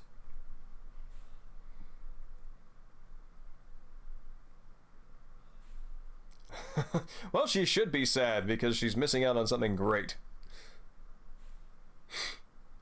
Well, I think also, you know, as we mentioned with the tick, given your special interest in things 90s, it very much has, you know, there's always a period at the beginning of any kind of decade where its style very closely resembles the one that came before, such that we might conclude that breaking up style, fashion, and fads by decades is an arbitrary convention that doesn't actually hold a reality. That, you know, let's ignoring that. It is a great moment where a lot of the aesthetic of the 80s is turning into the 90s. So I think that that would be of interest to you as well, culturally. Yeah, it's like, you know, like the first 3 years of the 90s are basically the 80s. It's like, that's because it's just, these are just arbitrary marks.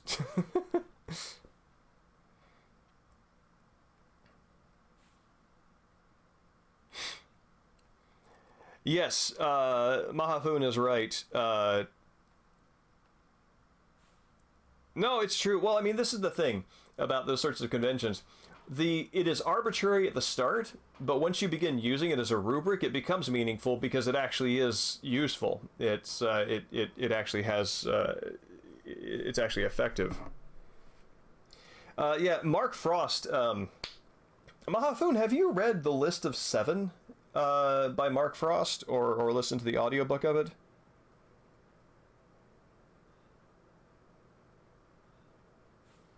Let's see. Follow the walkway to the right. Electrolysis. Okay, yeah. Oh, right. This is the room that's apparently really, really hot that I had to use that to bend the executive card back into shape. No, no, no. This is not a Twin Peaks book. This is... I'm suddenly very uncomfortable. Emotionally. This is it is his recasting of or re-envisioning of the myth of Sherlock Holmes as created by Arthur Conan Doyle from Arthur Conan Doyle's perspective. If you are a fan of Holmes, the Doyle stories, you will just have much to feast on in this. It is a lovely love letter to all of that. But where it kind of connects into this, you will totally see when you read his characterizations of Doyle and Holmes, you will 100% see where Dale Cooper comes from. Like it blew my mind to read that book and realize that Coop is somebody that Frost has done before. It's just dropping it into the Twin Peaks Lynchian setting was just this special fire. That made it sing. It's really cool. Okay, so let's see. Am I in electrolysis extraction? I am. Go along this walkway to the door directly in front of you. Okay.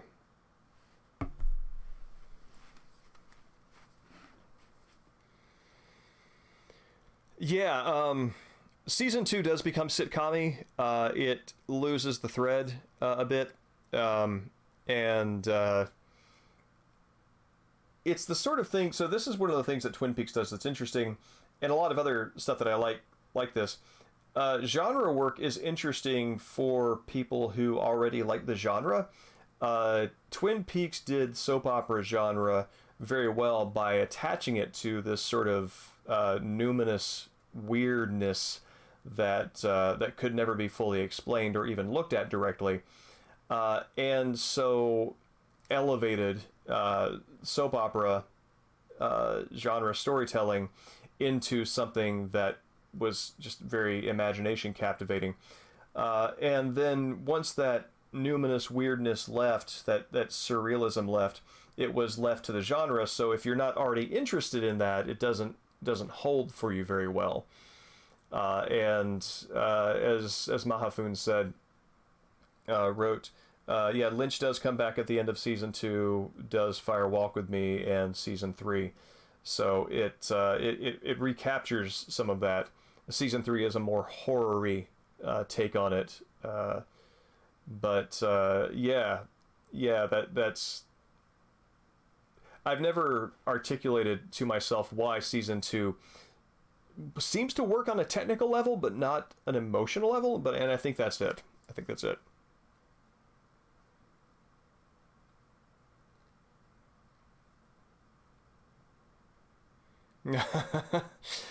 Yeah. You kind of have to care more about the characters for their own sake than I think the show even did prior to that point. Really.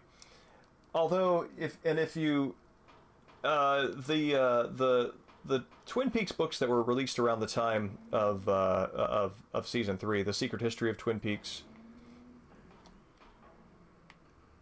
Oh, right. This is potentially bad news. And there was another one. The Secret History of Twin Peaks gets into the weirdness, very much taps into the mythology of UFO, Roswell, Cold War, alien life from other places. But the other one attends much more closely to the drama. So there actually is a Twin Peaks book released for people who did dig season 2 and enjoyed seeing those characters become explored. Sorry your internet died. That sucks. And being on a phone is I find difficult watching streams on the device. Okay. Card reader.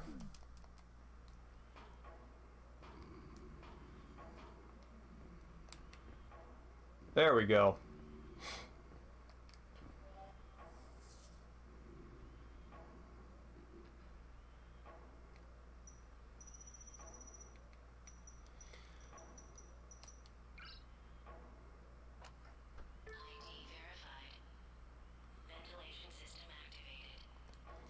Now, if I'm going to watch like a stream or something in bed, I have a very old iPad that I got back in like 2012, I think. iPad Air 2. And it still does the job, which is what I use for this, in fact. Night Arc, or good morning. I hope you have a good day.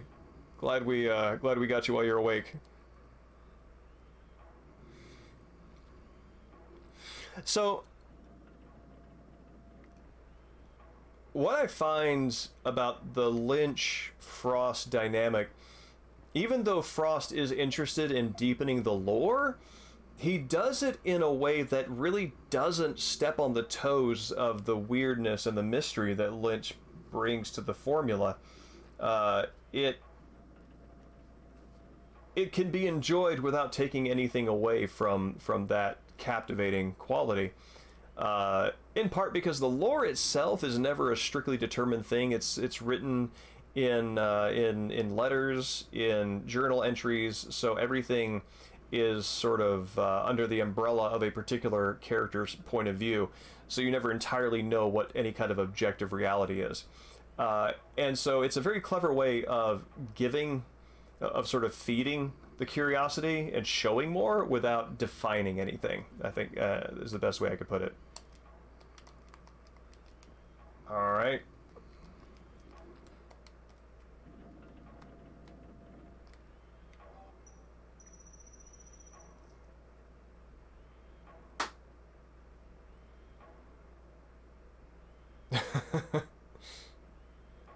Yeah, that's what I I do whenever I the hotspot approach.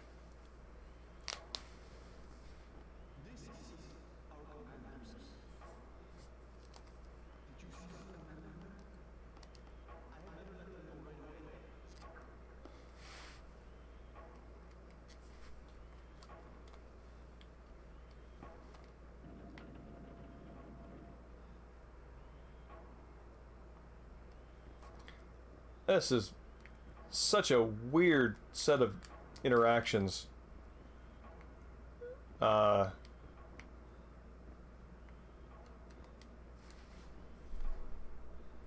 Okay. So...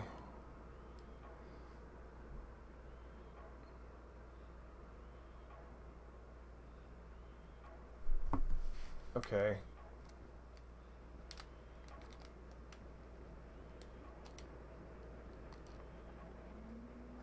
So now that he got up from his seat,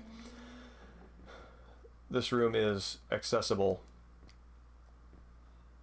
And there's a ghost in here.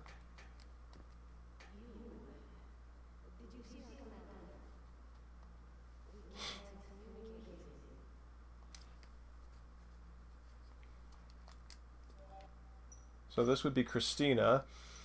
Okay, weird. So I needed to show the host radio to the other woman, astronaut, so that she could let me know that Christina can fix it.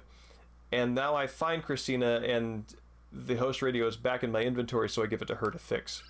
Yeah, I really dig the, was it Boss Coffee commercials? For, with Twin Peaks?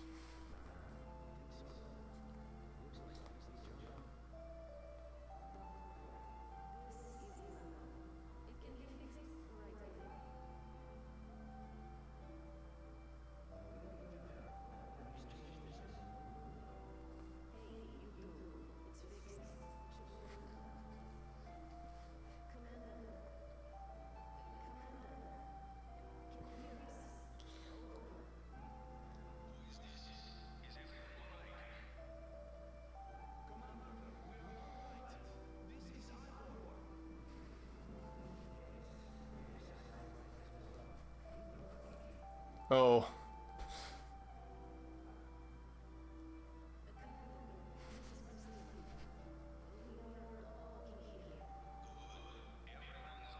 So is he a ghost on the other end?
So they're moving on. They're not going to find the commander who has given them a specific location.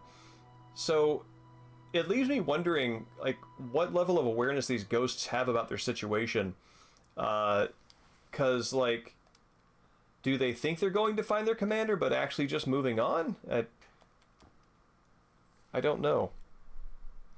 Yeah, I remember when I was in Japan back in 2008, I think.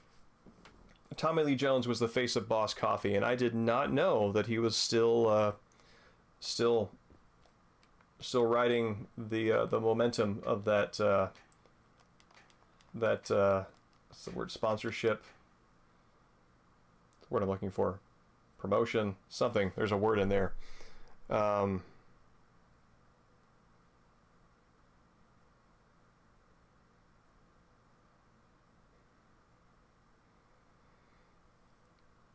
Okay, so now I'm going back to the central hall.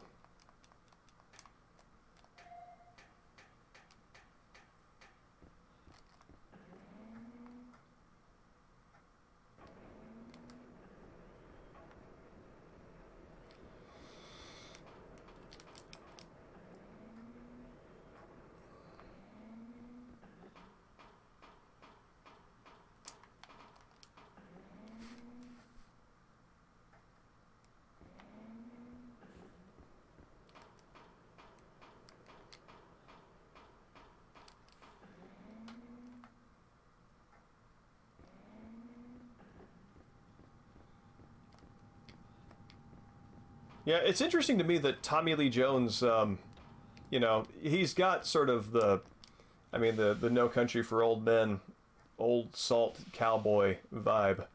Um, and it's interesting to see that be kind of the persona that he maintains as his regular gig.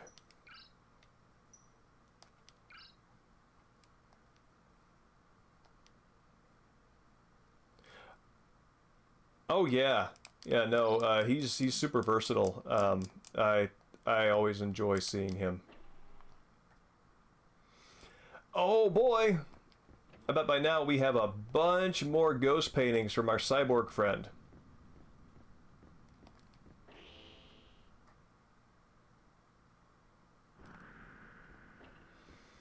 Yeah, he was Two-Face, right? If I'm remembering right, he was Harvey Dent after the acid splash.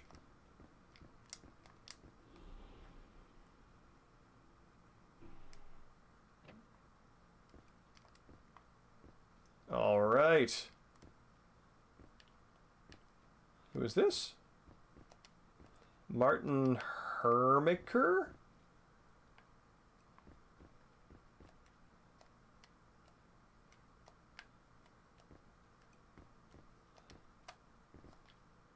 Herkimer.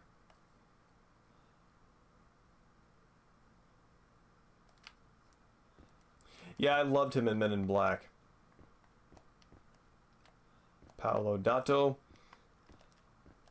Well, now here her arms have normal, or normal. Oh, the kitty cat gets its own entry.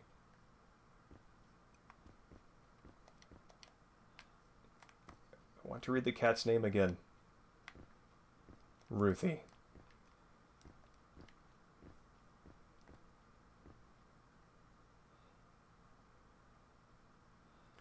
Yuxin, Hingan, Pegma? Are those stones? It's weird. Those are seem like very clearly like Russian first names, but those do not sound like Russian last names.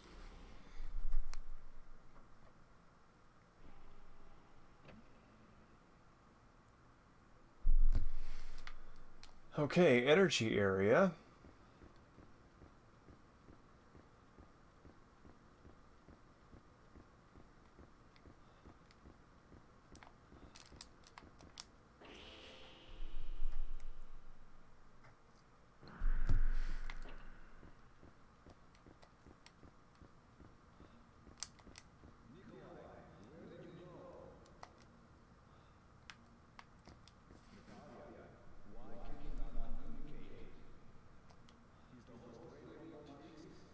Okay.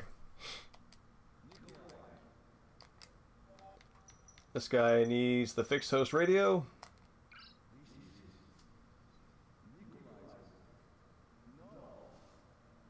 Is that his mouth or his mustache? It is a mustache and his mouth. Right. They are often seen together.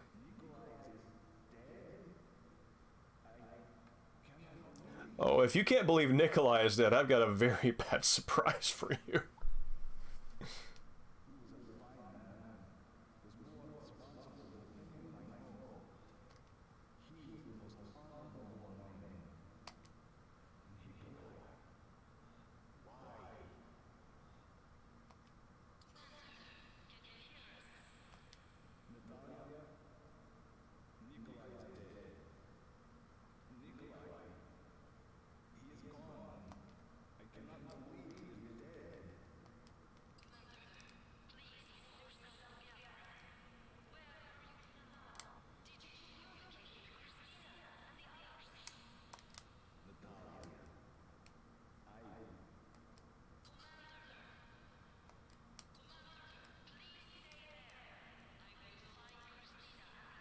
Oh, no you won't. Not on this side.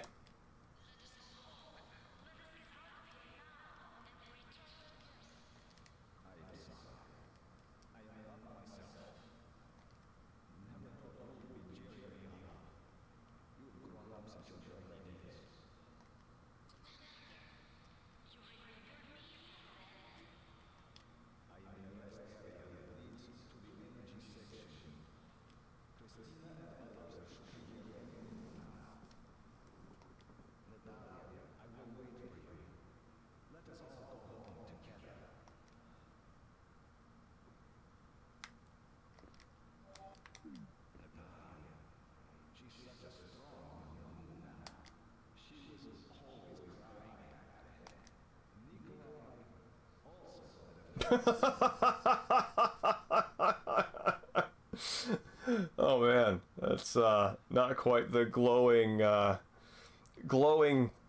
reminiscence that that Natasha just got. Yeah.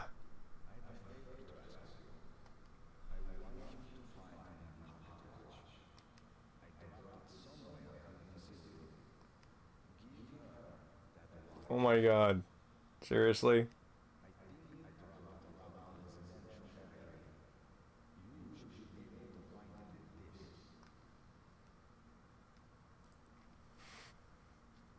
Beep, beep, beep, beep, beep, beep. Materializes it.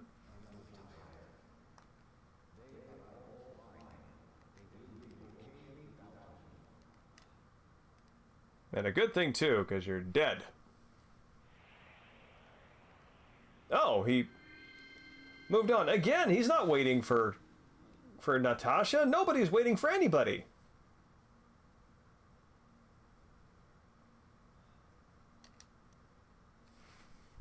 Left behind an undisturbed layer of dust. Back to Central Hall. Residential hallway. Elevator lobby. Okay, I know where I'm going.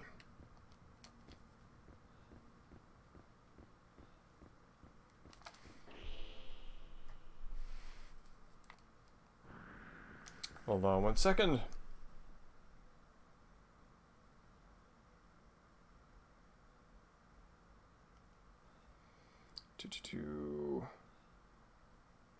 Okay. Oh no! Okay, good. Thought I lost my place in this mammoth FAQ. Oh wait, is he with his buddies? I want to see.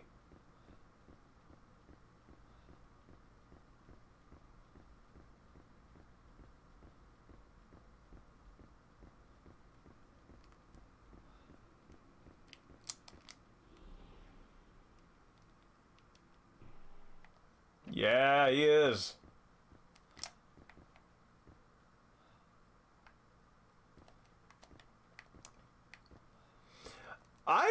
I like the character art here. It would be, this seems like the kind of thing that would be cool to have a commemorative art book of. I would actually be very interested in seeing development materials from this game, even though I think the game itself has got a lot of flaws that, again, as I've said, I totally understand why this series didn't get renewed after this entry. But I dig the art, the drawn art that I'm seeing in the environment, and would like to see those dev materials.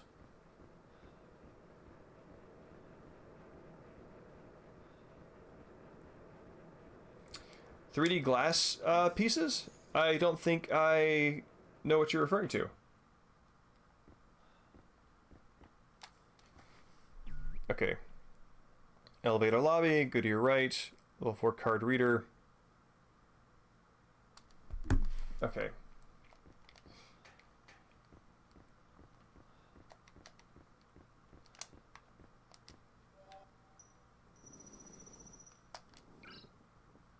This is very Metal Gear 1 and Metal Gear 2, where you actually have to, you don't have like a single card that opens up all doors lower than it. You have to actually use the right card key. Although I guess there's no way to know that because you have to open every door of a certain card level. Before you can get the next one. What does it say?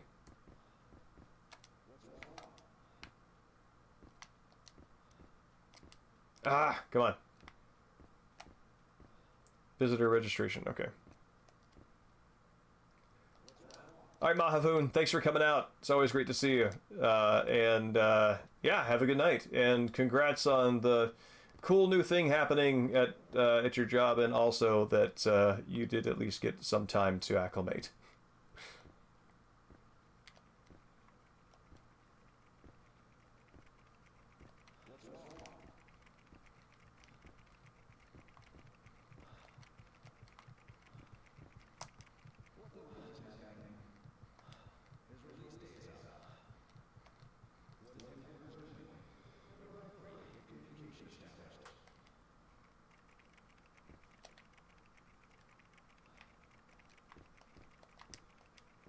be Tappy.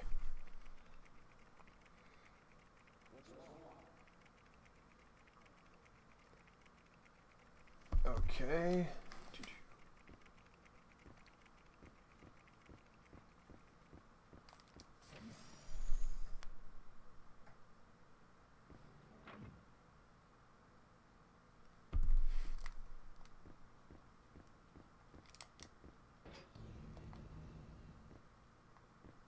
Oh, they have a brig.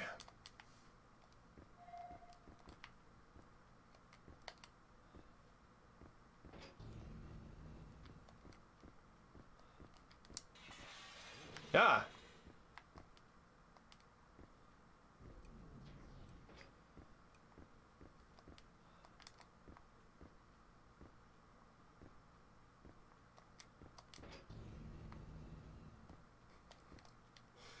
Oh man.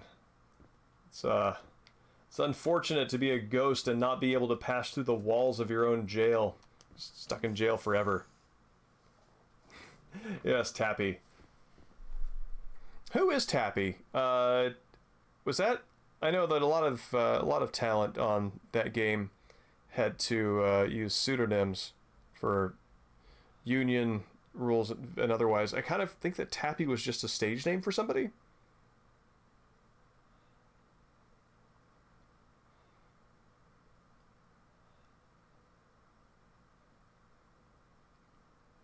Oh my god, this is bonkers. Okay.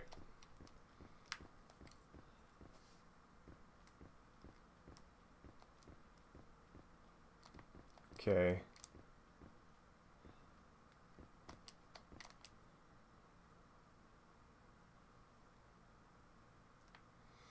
The attention of the person mentioned below has been lifted and their release is hereby permitted.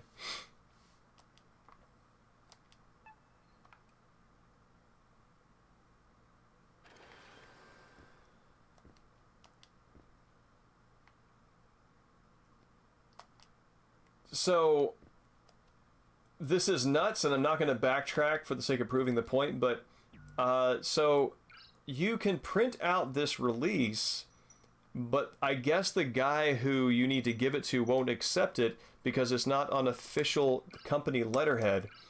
So you have to use this letterhead paper that you got way back and then print the same thing out on that so it will be accepted.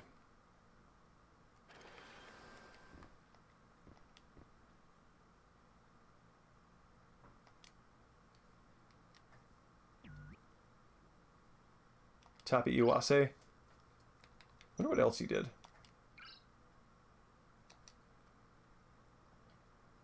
Detention of the person mentioned below has been lifted and their release thereby permitted. Okay, same thing.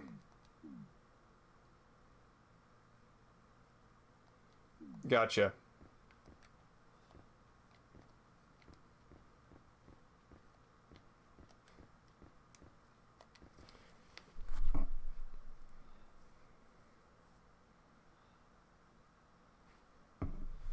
Okay, so now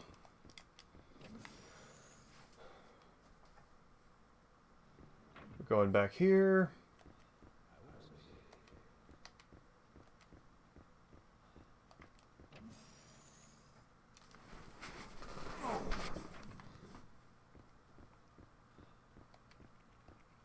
So yeah, let's give him the non-letterhead one first.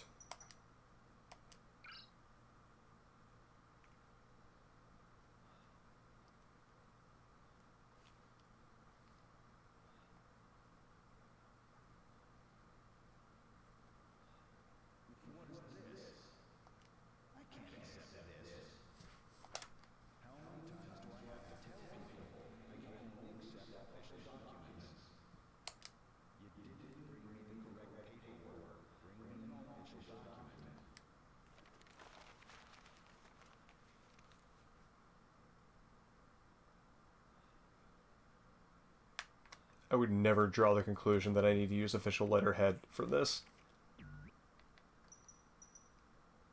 Wonder what it says about his character if there's a hint in there.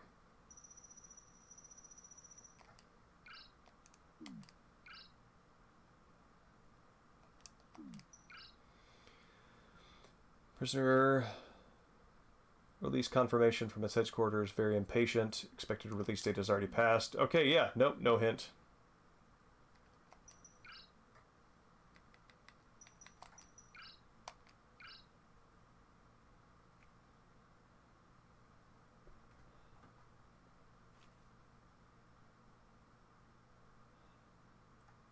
Looks like I finally got through to headquarters.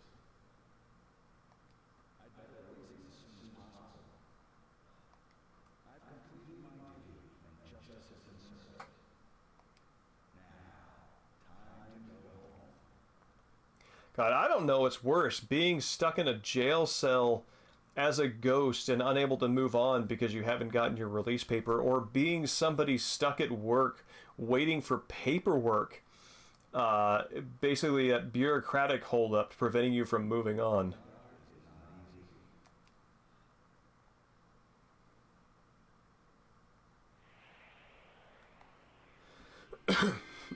The only thing stopping him from moving on was a document with the appropriate letterhead.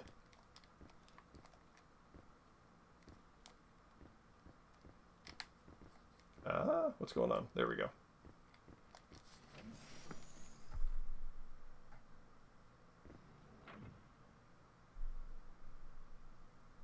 Okay.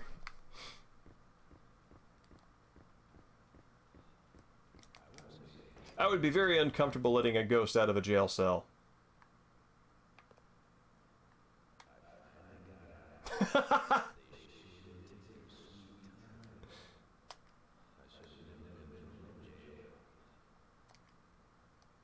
I finally got out.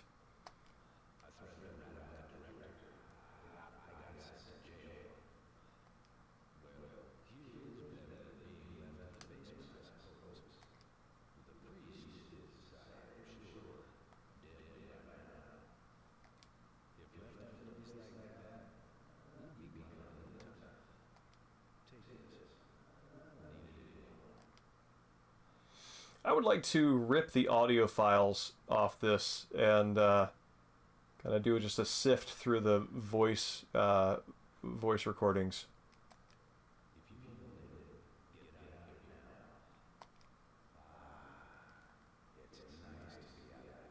Technically, you're still in it. Just take a few steps forward. As splitting hairs.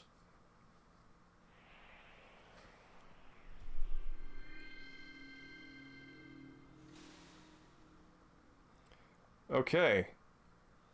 So. Oh my god, I would completely miss this!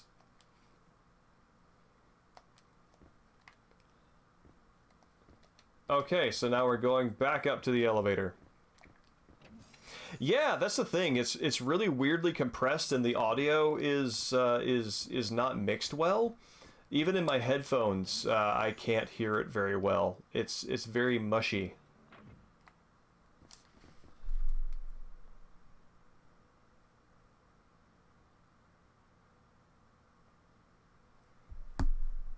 Yeah, this is PS2.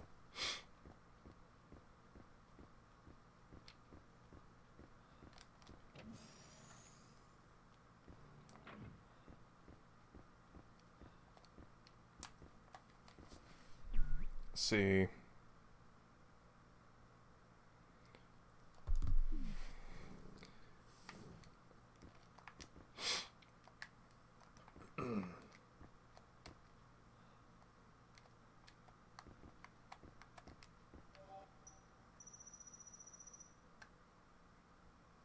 Yeah, I think that I think that clarity is in some instances overrated. Security key recognized. It has a it does add to the aesthetic. I mean, it's the technology of the time, right? So that's going to be sort of a accidental signature of the thing. This it kind of reminds me of how a lot of the audio is difficult for me to hear and understand in many Souls games, creating that sort of ethereal sound processing effect. Sort of muddies things intentionally, I think.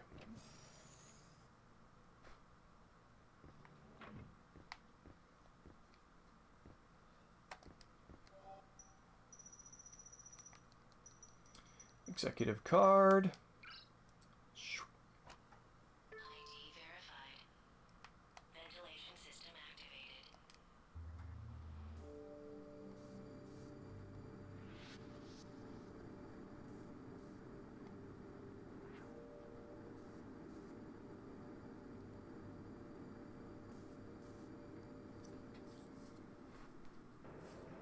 I'm not sure what the significance of that is.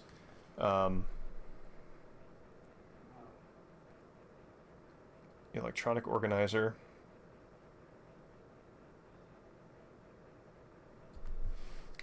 Okay.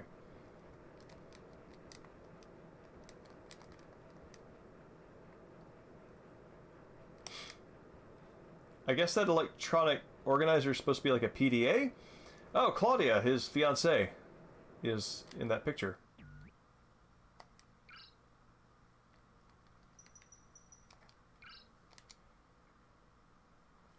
New mineral discovery. Chemical composition check incomplete. Deep red hue. Extremely high oxygen content. Oxygen shortage resolved. Wish granted.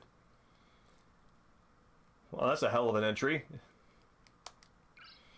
Fog appearing. Doesn't seem toxic. Facility operating normally. Redstone sacrifice. Must keep operations on schedule. Claudia can join me here then. Accidents increasing. Mining quotas below expectations. Mine has to take priority. Facility deserted. Food supplies depleted. Stone not enough. Everyone food. Wish granted. Red eat. Everyone dead. Food gone. Stone. Orb. The secret lies in the colors. That's some good for itchy tasty fragmented document writing there. I dig it. Okay.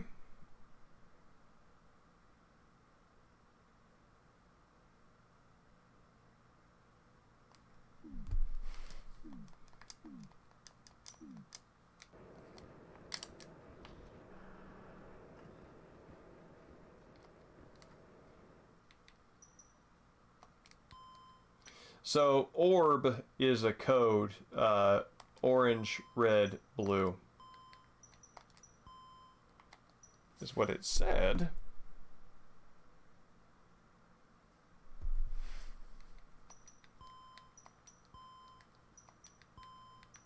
Oh, I hit clear instead of enter.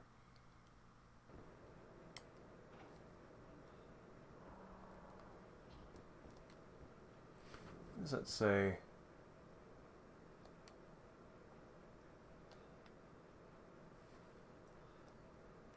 Something world?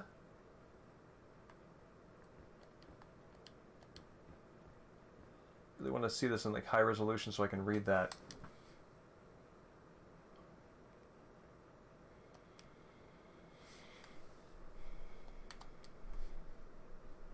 Okay.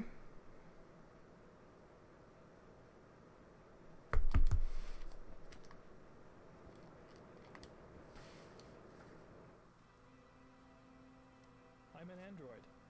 All I do is memorize things.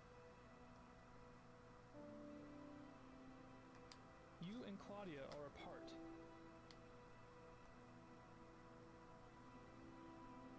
And all the people who got involved with this facility have lost their lives.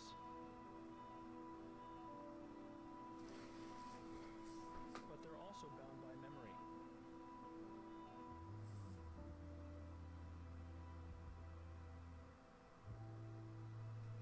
Remember me? I'm Kenneth. Kenneth Livingston.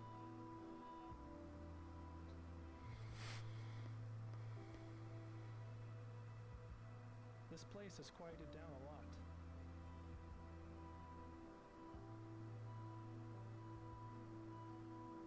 This picture will be done soon.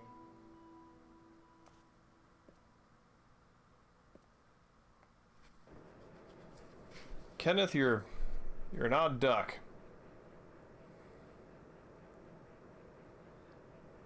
Okay.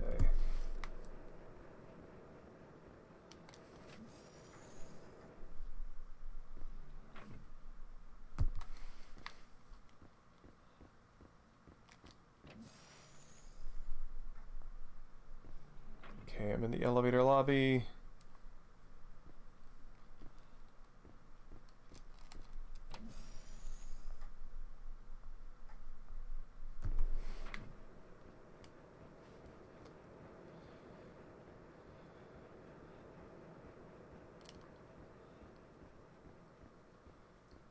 Kind of in the same sort of disconnected, dreamlike way that all the ghosts talk, not even at you, but just sort of around you. Uh, there were several ideas communicated in what Kenneth said that don't all necessarily add up to a single sort of like thought process. It's very strange.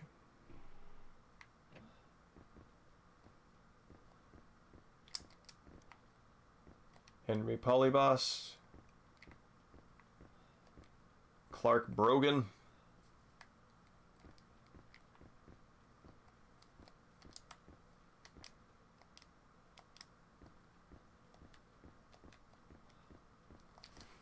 Okay.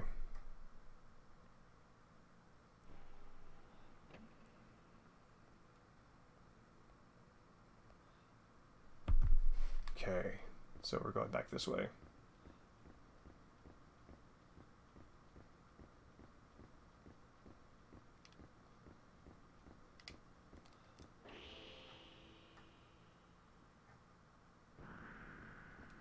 And now we're gonna save this game. I think we're pretty close to the end. I'm tired and I'm about ready to go to bed, but if we're this close to the end, I'm wondering if we just wrap it up. Okay, so I'm gonna do a search for 192 after this.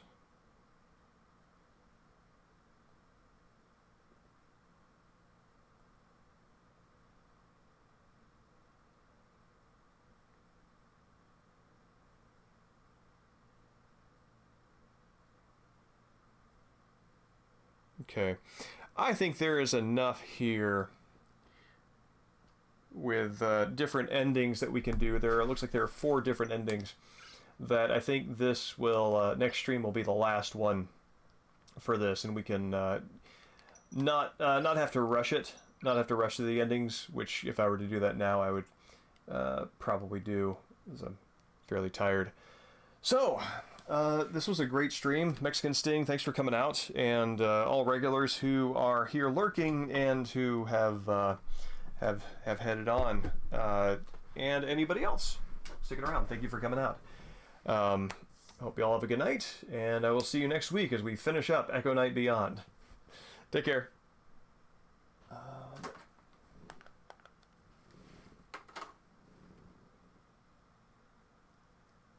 Good night.